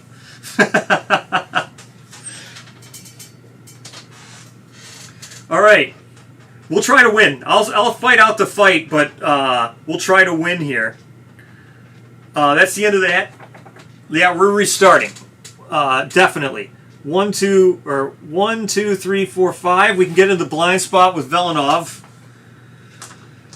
Velenov's got 3 speed, hitting on a 6+ in the blind spot. 1 hit with his Founding Stone.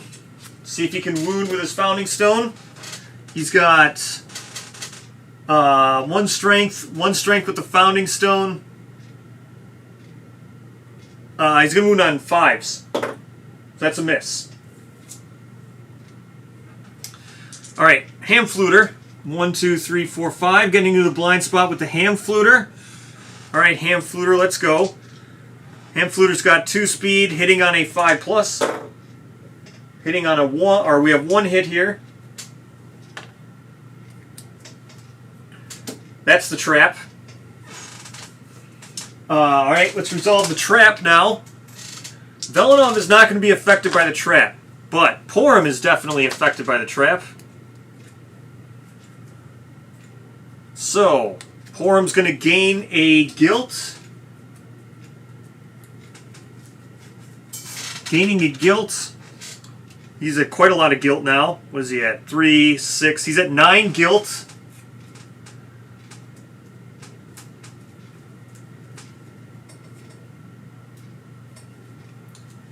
Name one of the new survivors, Newt. Newt's time is done. Could name one Rebecca, but one of them is done. Yeah, died to overwhelming darkness.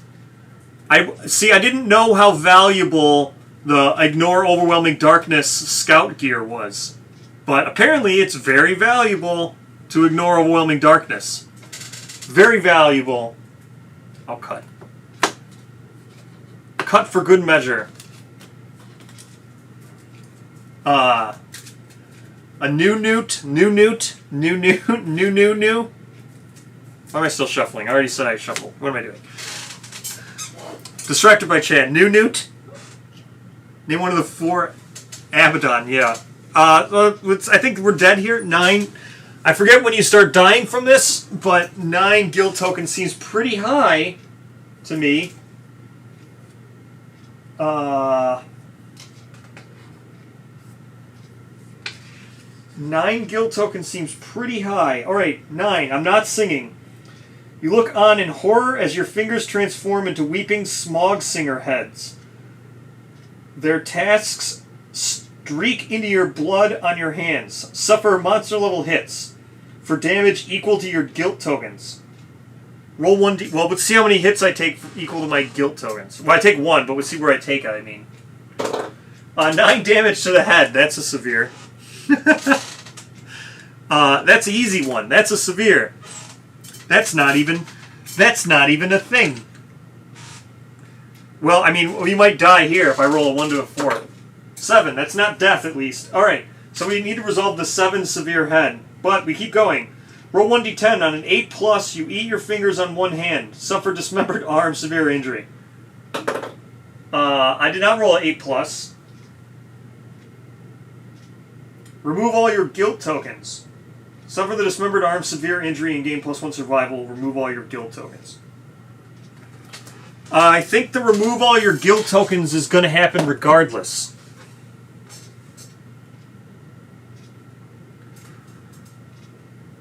Yeah, moving all guilt tokens happens regardless. It would have been a comma. There'd be a comma there. I'm not saying for sure 100% that that's how it would work, but you would think if it wasn't meant to be a different sentence that would have used a comma if it was attached to the 8+ result. It would have said and. It would have said gain 1 survival and remove all your blood tokens, but it didn't. It said on an 8+, suffer dismembered arm and gain a survival, period, remove all your guilt tokens.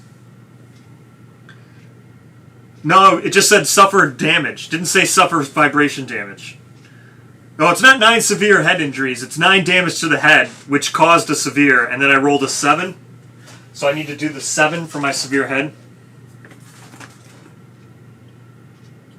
Blind. You lose an eye. -1 permanent accuracy. Gain a bleed token. Bleed token for Porum.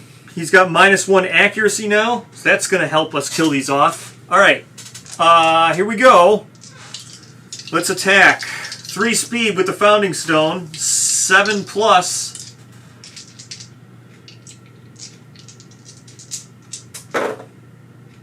Wow, that's 2 hits. So 2 hits. 1, 2. First strike is the re-roll. Okay, re-rolling. 7+, 6+. Wow, I still get to keep the 2 hits. Awesome.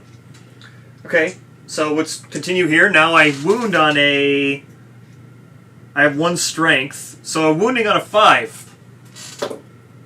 A 9. Oh, Founding Stone's not deadly. So that's a wound. Velenov is actually wounding this thing crazy with just his Founding Stone. Alright, wounding here. A 7, that's also a wound. So he did another damage. He gained 2 bleed tokens. He's going to kill this thing with a Founding Stone. Okay, now what's it doing? 4 spaces away, and then he's going to pursue. 1, 2, 3, 4. 1, 2, 3, 4. And he's going to pursue. And I'll draw another hit location. And then... Survivor with the least. That's the only other survivor.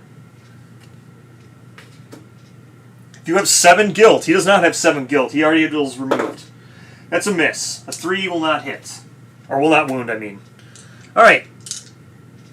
There's only 4 wounds left? This is still doable. I am shocked. Alright. Attacking with the ham fluter in the blind spot. It's going to be 2 speed. Or wait.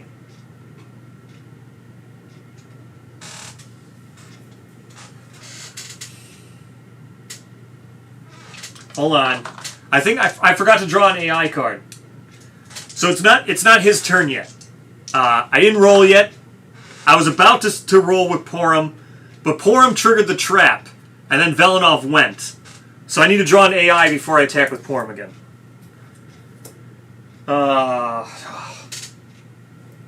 Furthest threat in range. This is so ridiculous. So they're just going to swap places? Yeah, because it's going to be furthest threat in range. Okay, furthest threat in range. Monster leaps in the air, blah, blah, blah, blah. 1 brain damage, so it's just this one again. So this one's going to come all the way over here. And then Porum's going to take 1 brain damage, go down to 10. And then these 2 are going to go wee all the way over here. And then also wee all the way over to here. They're going to take 2, which is all of his insanity. Alright. Pretty much, yes, change places. All right, that's the end of that. All right, now we go again with. Can I get into the blind spot? 1, 2, 3, 4, 5. I can get into the blind spot. Ham fluter, 2 speed, hitting on a 6+ because I have -1 accuracy from being blind now. It's 1 hit. Huh. You strike blah blah blah. If you were attacking with a heavy weapon, is ham fluter heavy? They are not heavy. All right, so not heavy. It's going to be 3. So 4. How much movement do they have? They have infinite movement. No, I don't think this cares about movement. Yeah, this one doesn't care. Let me roll the wound. Now, I'll show you the AI card again, but it doesn't care about movement.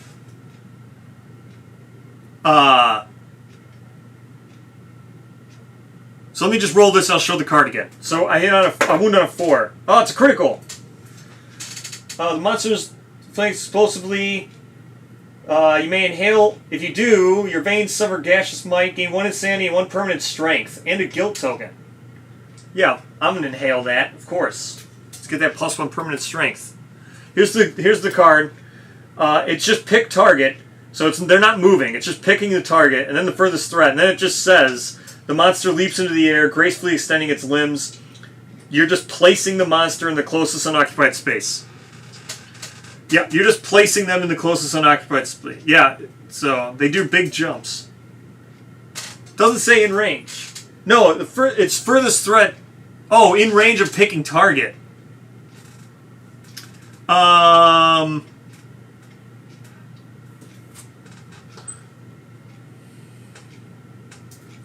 so if it's just in range of picking target, then literally nothing happens. So literally nothing happens. So this would just be like this. That's what would have happened. It doesn't swap then. So all that happens was this guy would just do what I just did. He would just go here. This guy from here that was already like this. So it was like this. This guy would do this, and then this guy would do this. It's like literally the same thing.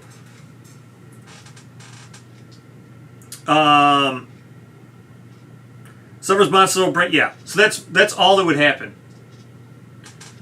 So instead of there being 2 over here, they would just be 1 still. Alright, so I did my wound, because this didn't make a difference. Still move my 5. 1, 2, 3, 4, 5. Let's see. Reshuffle this. Do my 1 wound. I only need to do 3 wounds. There's my 1 wound. If I could somehow manage to do 1, 2, 3, 4, 5. If I could somehow manage to do 3 wounds. 3 speed, hitting on a 6+. 1 hit. Velnov. Doesn't matter. Whatever. Just roll 1. Reflex, because it's impervious. Air whistles as the monster inhales. Its gut expands rapidly, pressurized. If adjacent, you suffer bash and knockback 6. You're so impressed you gain 1 insanity. Bash and knockback 6. 1, 2, 3, 4, 5, 6. 1 insanity and knockdown from the bash. So he's at 1 insanity now.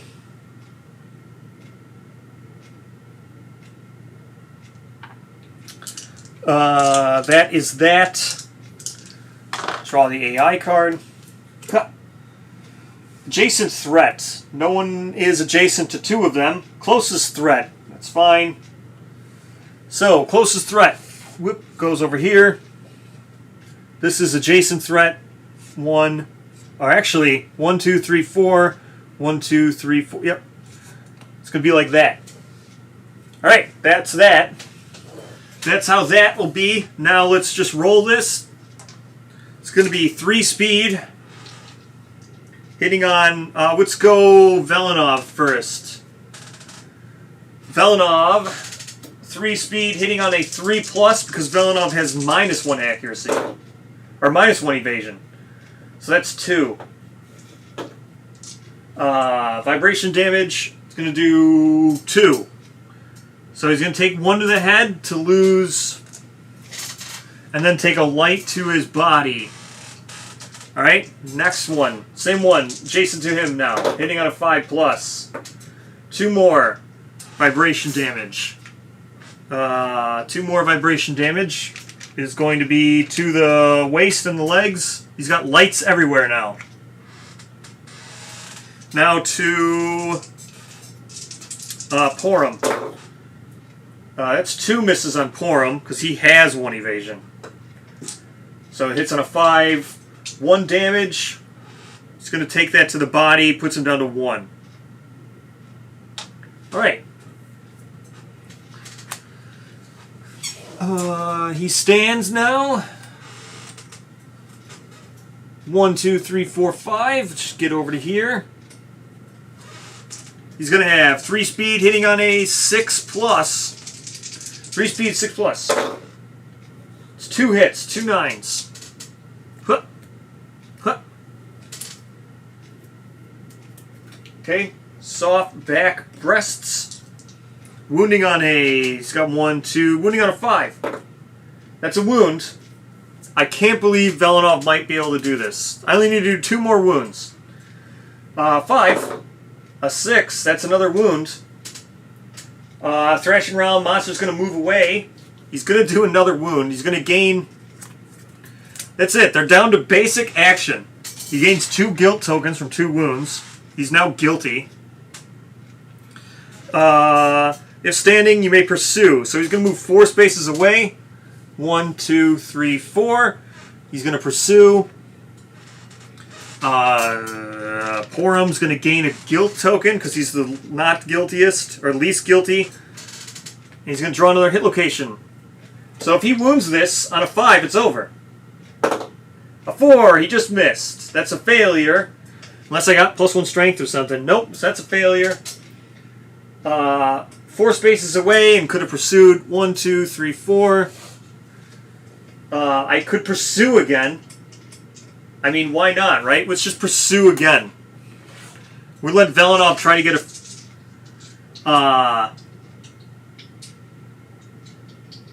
Oh, I could just throw a stone as plan B. That's true. But I'm just going to let Velenov keep gaining guild tokens and chasing this thing around forever. Because it seems funny. It's like Monty Python. Let's draw another card. Okay, you attack, whatever. 1, that's a failure. I don't have Surge, but I can throw a stone. I'll throw a stone next round. All I need to do is live around and I'll throw a stone. As long as I don't throw the stone into the trap. 1, 2, 3, 4, 5. Come on, Porum. Porum's got 2 speed.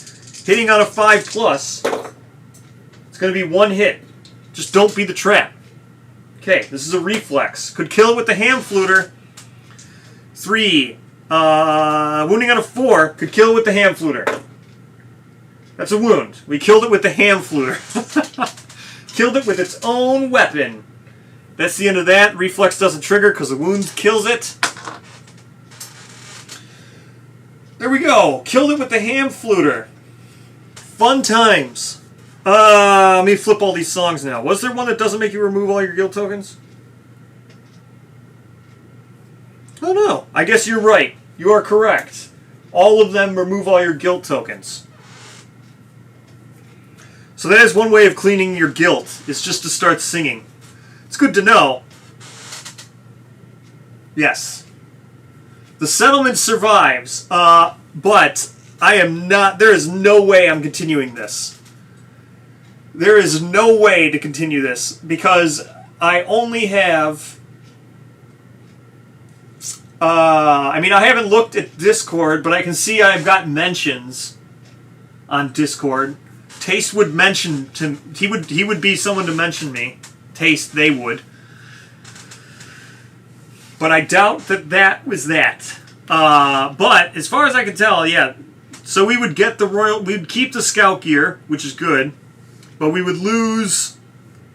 Oh man, we would lose all of our Croc stuff. We'd lose the lantern. We'd lose the cleaver. We'd lose the Croc hammer. We'd lose a full rawhide set. Yeah.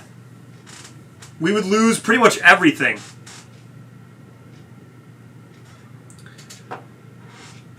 Let's see. This whole gear grid would be lost. An entire rawhide set and the Croc hammer. That's not that bad. Like I said, I wasn't like too bad with losing an entire rawhide set. That's not too bad, and the Croc hammer wasn't that expensive. Keeping scout gear is in the rules. So keeping scout gear. So what the rules say is you would. The rules say when the scout dies, the victorious survivors gain or grab the dreaded pack and the scout's gear. That's all it says. Right? And outskirts, where's outskirts? Yes, that's what the rules say. The rules say when the scout dies, the rules say you gain the dreaded you take the victorious survivors gain the dreaded pack and the scout gear. That's what the rules say. They don't say you pick up the gear of the other survivors. And without a scout, right? Without a scout in your party, because you need a scout.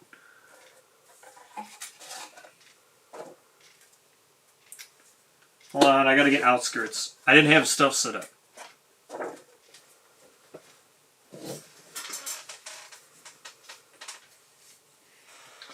Yeah, so extinguished guidepost. When a survivor dies, their gear does not return to the settlement storage.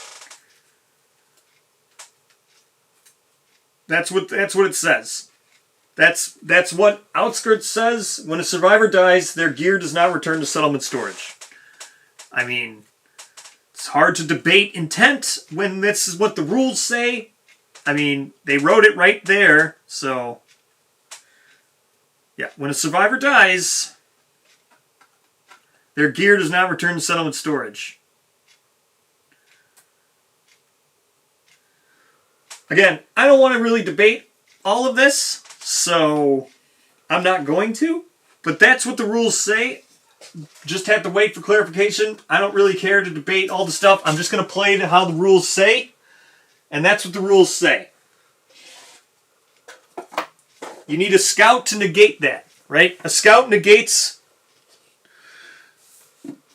The scouts negate that thing from happening from the outskirts, right?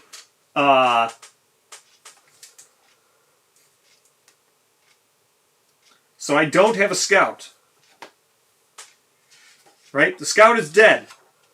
The scout died. Don't have a scout anymore.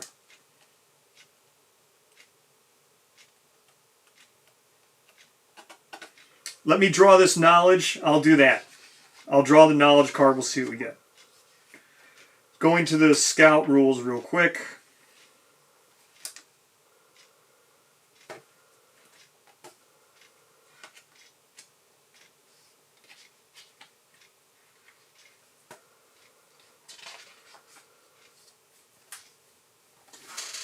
Right here, you can see the rules right there.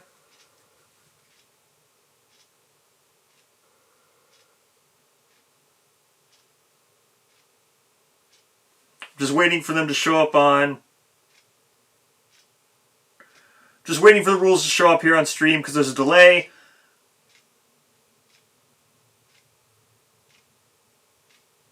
Okay. There's the paragraph.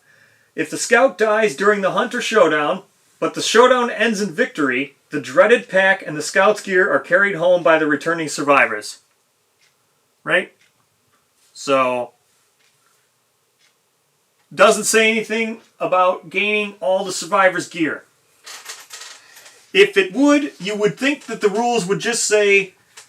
The rules would just say, if the scout dies during the hunter showdown, but the showdown ends in victory, all survivors' gear returns to the settlement. That's what it would say. Again, it doesn't say that. So you have to... The other way to think about it is you have to ask yourself... What changes at all? But what changes at all in the game if you play it like this? Nothing. Right? The scouts do nothing. If I play it where as long as I win, I don't lose my gear, then the scouts change nothing in the game. The scouts literally add nothing or change nothing. Because if I win, I get my gear anyway, regardless if I had a scout or not.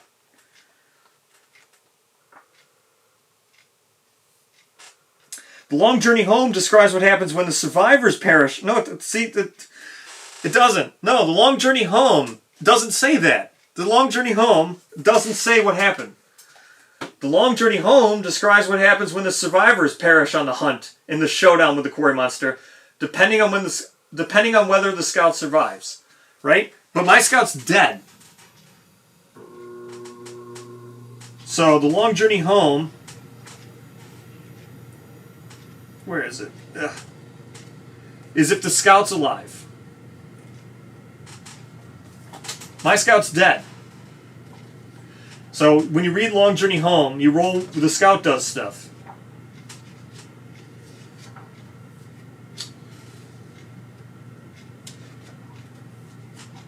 Where is Long Journey Home?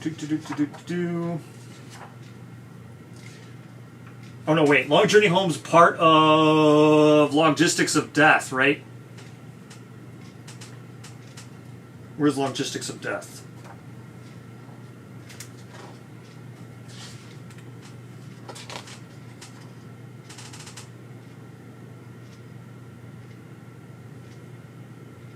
Yes. Right here. So here's what it says, Long Journey Home. If the scout is dead, or there is no scout, then everything is lost to darkness.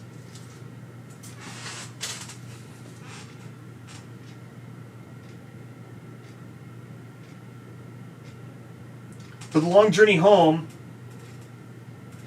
is not for victory. Yeah, Long Journey Home's not for victory. It's for a loss.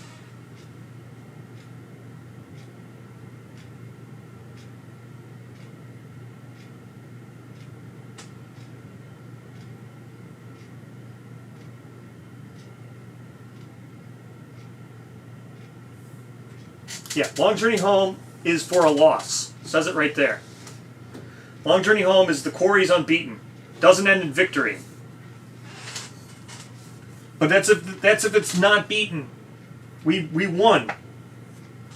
So you go back to the rules and you read what happens if the scout dies and people survive.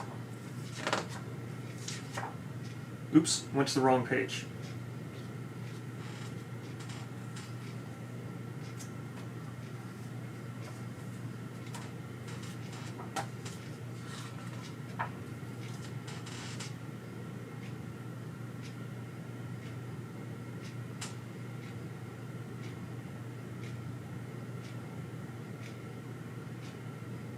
Survivors did not perish. Right? It says right here. So, again, Long Journey Home describes what happens when the survivors perish. We didn't perish. The survivors aren't all dead. Right? Someone lived. The scout, whether or not the scout survived is a different story. Right? The survivors didn't die. The survivors did not perish. It would say the Long Journey Home describes what happens when a survivor perishes, but that didn't happen. We didn't all die. See, and then it says if the scout dies along with the hunting survivors, everything is lost to darkness, right? If the scout dies during the hunter showdown, but the showdown ends in victory, which is what happened, the dreaded pack and the scout's gear are carried home.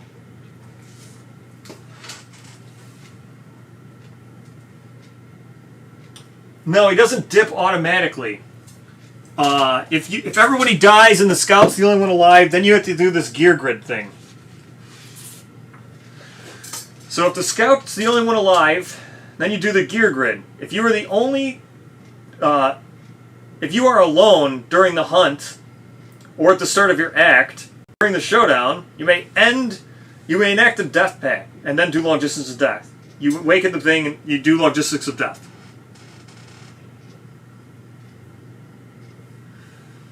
No, again. Alright, I'm not going to talk about this anymore.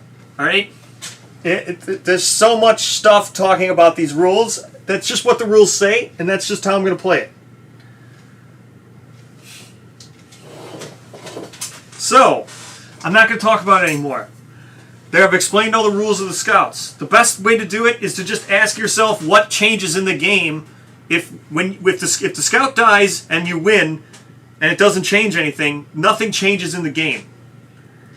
In my opinion, the Scout is adding a tactical thing where you need to try to keep the Scout alive. That's the challenge of adding the Scout. That's the downside of adding a Scout, where if you let the Scout die, that's the downside.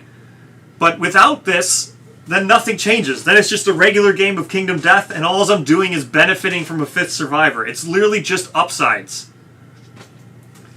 Besides for the rare instance of a TPK. So literally it would be a complete TPK. But anyway, let's just... the Scout, it's on Outskirts. The rest of the Outskirts have a huge thing of rules. Yes. Then you get all kinds of cool stuff. You get a 5th survivor. They get a whole... you get a 5th survivor. They get this whole gear grid. You can put like the Scout reports for level 3 monsters are another thing. You can do all this cool stuff with Scouts. You could put all your pickaxes and your stuff on them, and you don't need to have it on your survivors. So they add a lot of stuff. It's a 5th survivor.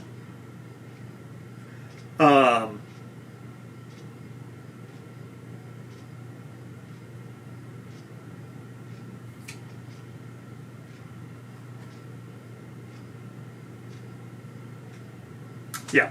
Anyway. I gotta draw a knowledge card. We're gonna see what knowledge he gets, and that'll be that. So, we're gonna get to hunt 2, and we'll for fun we'll see what knowledge would have got. Porum also survived, but that's okay. Let's go for. Well, the Combat Scout has the boots. I was thinking about making those boots. Those boots seem pretty sick. I wanted to make those vermin boots.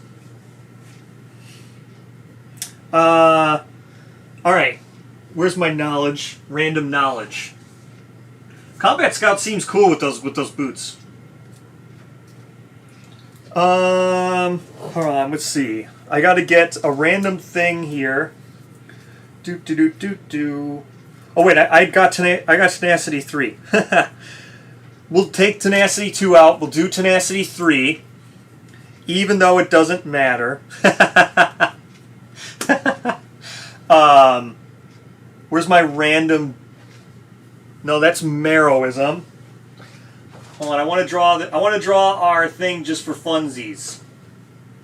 I want to draw our knowledge. This is for Velenov. Let's see what knowledge he would have got just for funsies. Okay, give me a 1 through 5.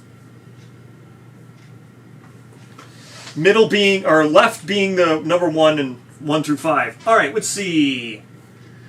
Thank you, Califax. Channel with rules discussion last week learned about Immortal bypasses after damage. Yes.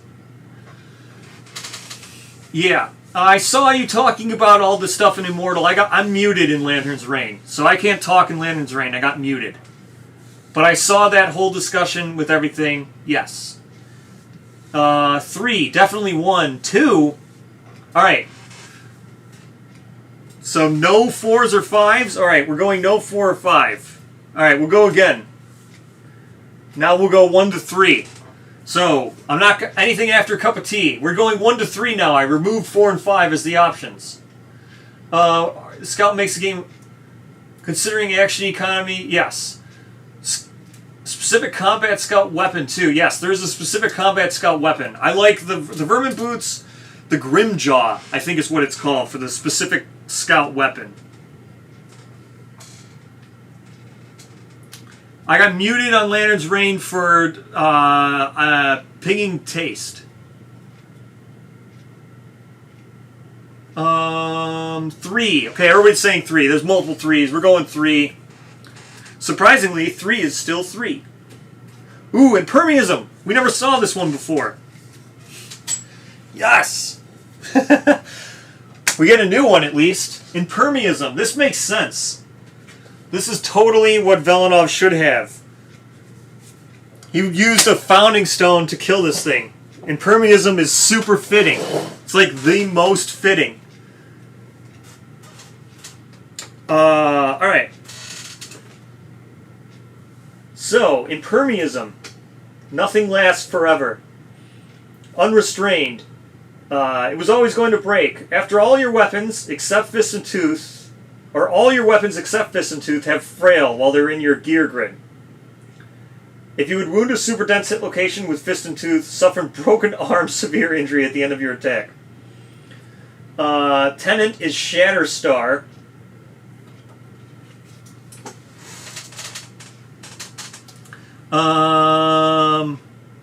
Yes, we'll probably have to walk the path of the ping. That's going to happen. Probably going to have to walk path of the ping. Taste asked me for some stuff, and I replied to them with them, and I pinged them to reply to what was asked for. I'm fine with being muted in Lantern's Reign. You're not supposed to ping Taste. Don't go around pinging Taste. No one, you shouldn't do that. I don't encourage doing it. I did it because I was asked for some extra information from asking for clarity of rules, but do not do it.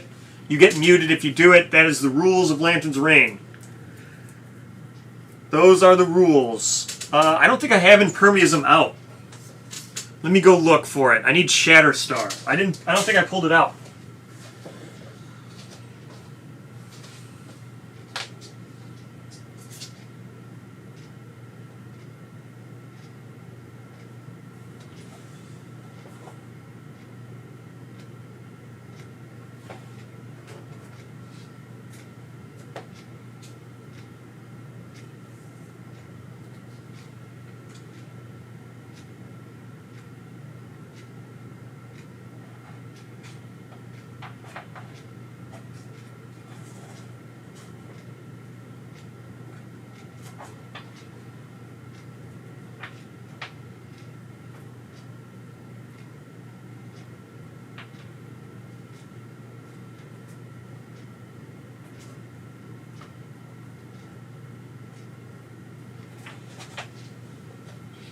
Oh yeah, Impermeism. Very sick. You get muted for a day. Or I don't know, it depends on what you did.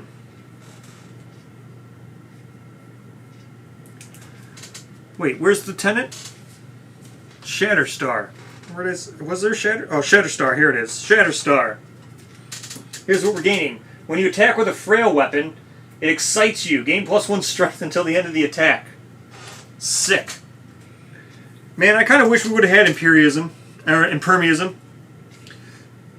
So we've got Shatterstar. So go ahead and look at the rest of the stuff now. Everything ends. What is anything when everything is fleeting? You are consumed by the end of everything. The last bite of every meal sticks in your gut. The helpless feeling of trusted weapon crumbling in your hands preoccupies your thoughts. The final cries of life ring in your ears. Gain +1 Lumi and roll 1d10. Gaining that 1 Lumi, we're going to roll 1d10. A 6. That's like everything is this. Anything can become nothing in the blink of an eye. You decide to stop blinking. Pebbles under your eyelids keep your searing red eyes open. Set your survival to 0. Gain Hardy Ego. CC 6. I think we have 6 CC, don't we? Or do we only have 5?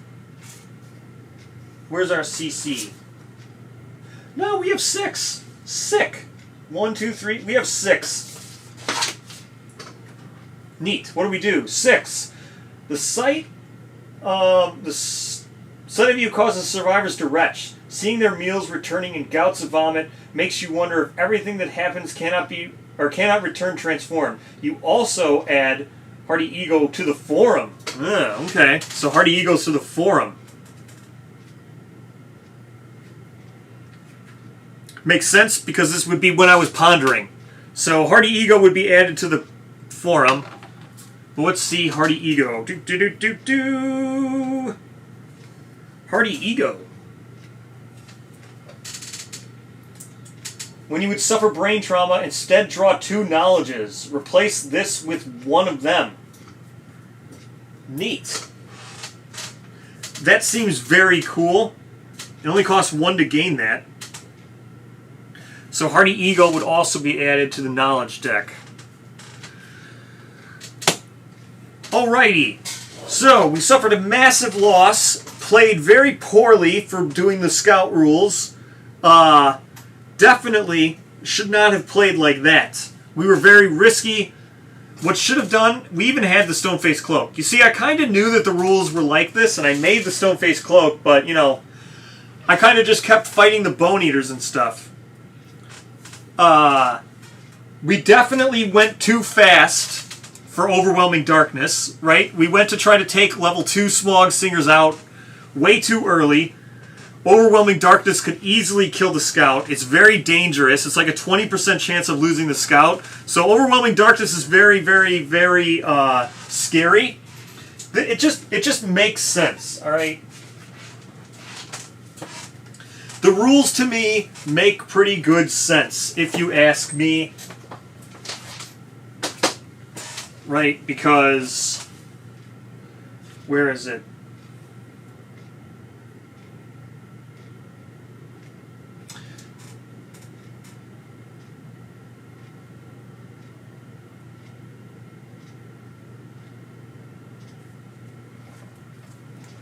I know it's here. Hold on, I'm looking for it. Do.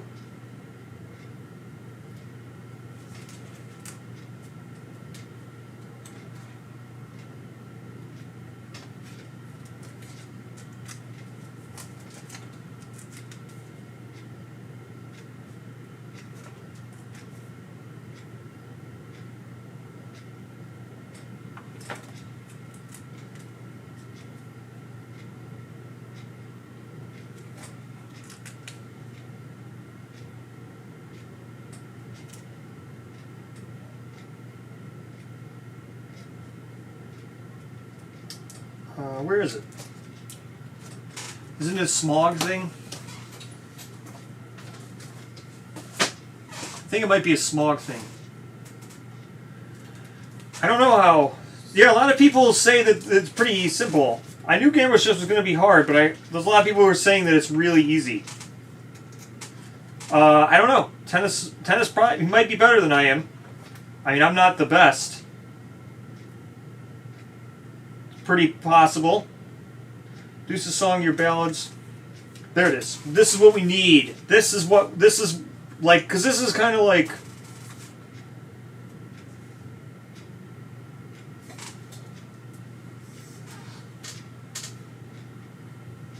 This would be the smog thing. Yeah, it is. It's the harpy harp. This is sick. This is what we need. This thing...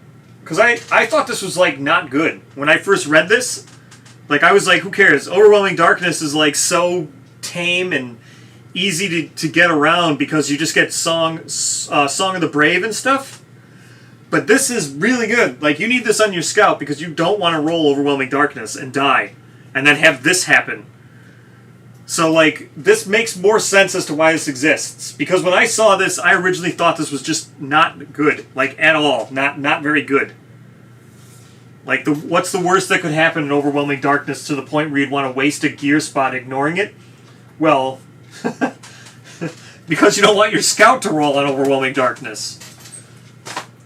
Right? So there's, like, all this stuff that seemed that, like, I didn't quite think would happen that way, right? So... we also need to do this more to hide off the thing. We need something to ignore Overwhelming Darkness. I don't want to go back to Overwhelming Darkness. The other thing is we did Protect the Young, right? I know other players do Survival of the Fittest. I didn't want to do Survival of the Fittest because the rerolls are insanely overpowered and it makes Dark Impulse ridiculous. I never had 3 Broken Lanterns. I didn't have the knowledge. Or are you talking about the gear? Are you talking Fallen Lanterns or are you talking the gear? I never had 3 Fallen Lanterns on the board at one time. Although, which I should have just put 2. Fallen Lanterns are stuff I forget. I forgot to put down Fallen Lanterns. Not that it mattered. I wasn't spending survival with Porum anyway, because all we could do is dash and dodge. But I couldn't do it anyway. But the 3 Fallen Lanterns are always something I forget to put down. I got to remember to start putting them down. Got to get used to putting terrain tokens when survivors die. No, I never had 3 Broken Lanterns. I kept discarding them when I was doing Intimacy. I kept discarding them when I was attempting to get Intimacy from the Augury, because I just rolled bad. A lot of this first campaign had skill issues, alright? We suffered from a lot of skill issues in this campaign. Let's see, what were the skill issue traps that we fell into? Harvester, literally the first roll skill issue. That was bad. That almost ended the campaign too. Rolling Harvester on the first campaign from the first roll. That was really bad. Because it gave someone Pacifist. Yeah, we had a lot of skill issues. There was a lot of skill issue moments this campaign where I just suffered from unbelievably bad draws and bad luck. I mean, this last fight, I drew the trap 6 times, so not good.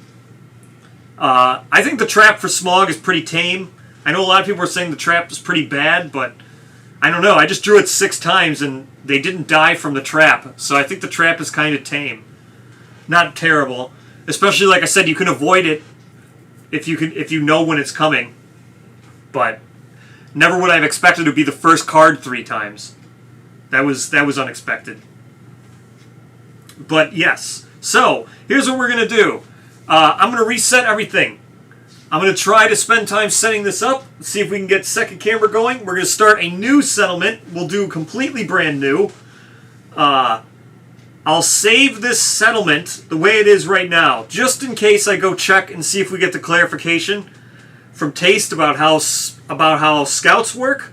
I really think scouts work like this. That's just my opinion, because otherwise there's really no downside to them. Like, I don't think it's that harsh. I think you just need to adjust how you play, right? Because it wouldn't have been that big of a deal had the scout been alive, right? It wouldn't even have been that big of a deal even in this fight had everyone died, because I just would have had the scout hiding.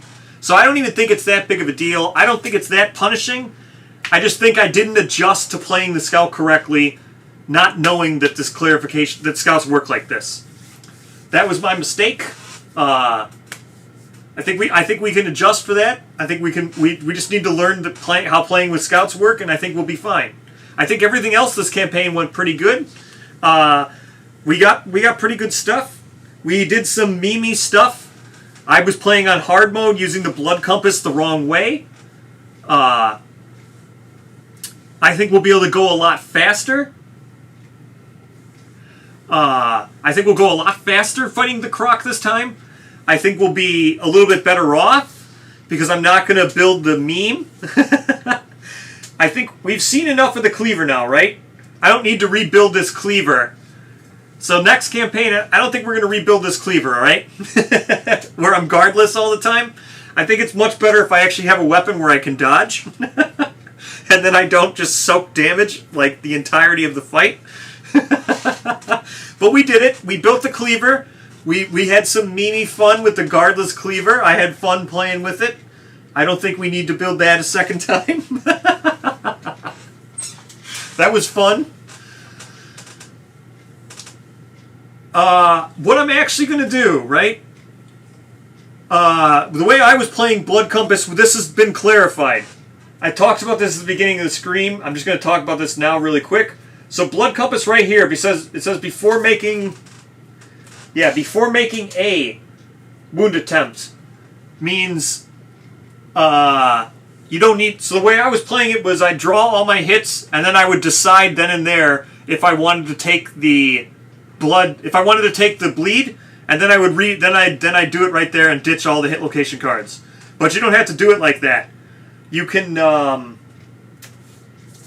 just you could do it whenever you want. You could draw. You could roll on 2. Say you draw 2 hit locations, right? Say you draw 3 hit locations like this, and you're like, well, I'll do this wound one because I might miss. Then you roll the wound, right? And you're like, oh, I missed. All right, these are reflexes. I'll take my bleed now. And then you take your bleed now and then you toss those two.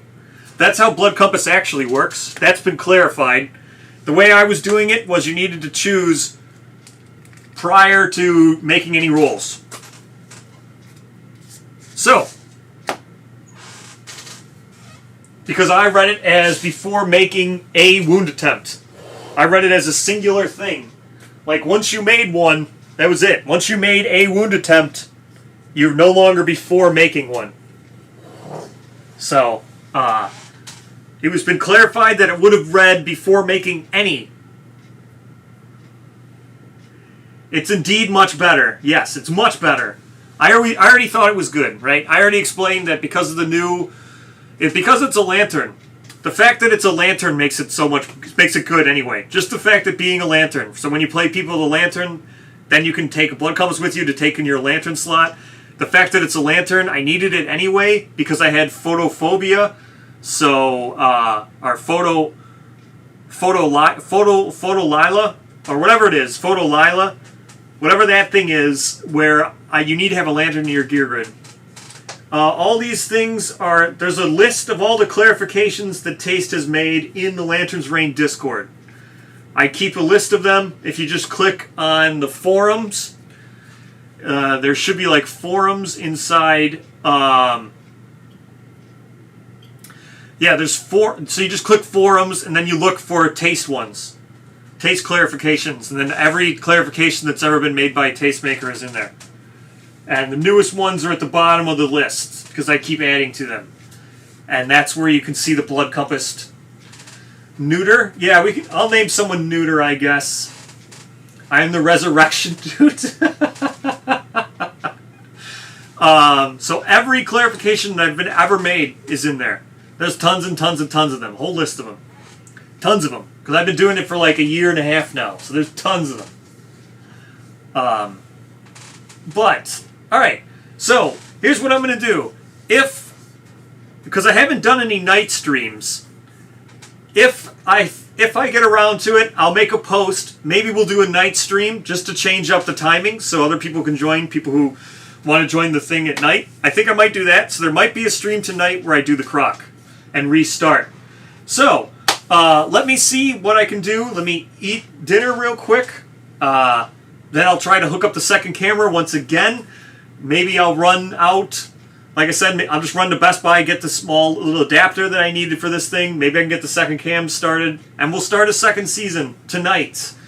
If not, I'll try to do it right away early in the morning. So, I'm calling this season a wrap because we lost too much stuff. We lost 2 Survivors gears worth of stuff. We lost all of our Croc stuff. Like everything we've done for Croc is now just washed away. We lost Rawhide. Again, the Rawhide I wasn't too big about. Rawhide, it would have been fine. I would have kept going. Rawhide, right? Who cares? But, so, new season starting. So, thank you for watching. I'll see you possibly tonight, otherwise tomorrow. We shall see. Thank you guys.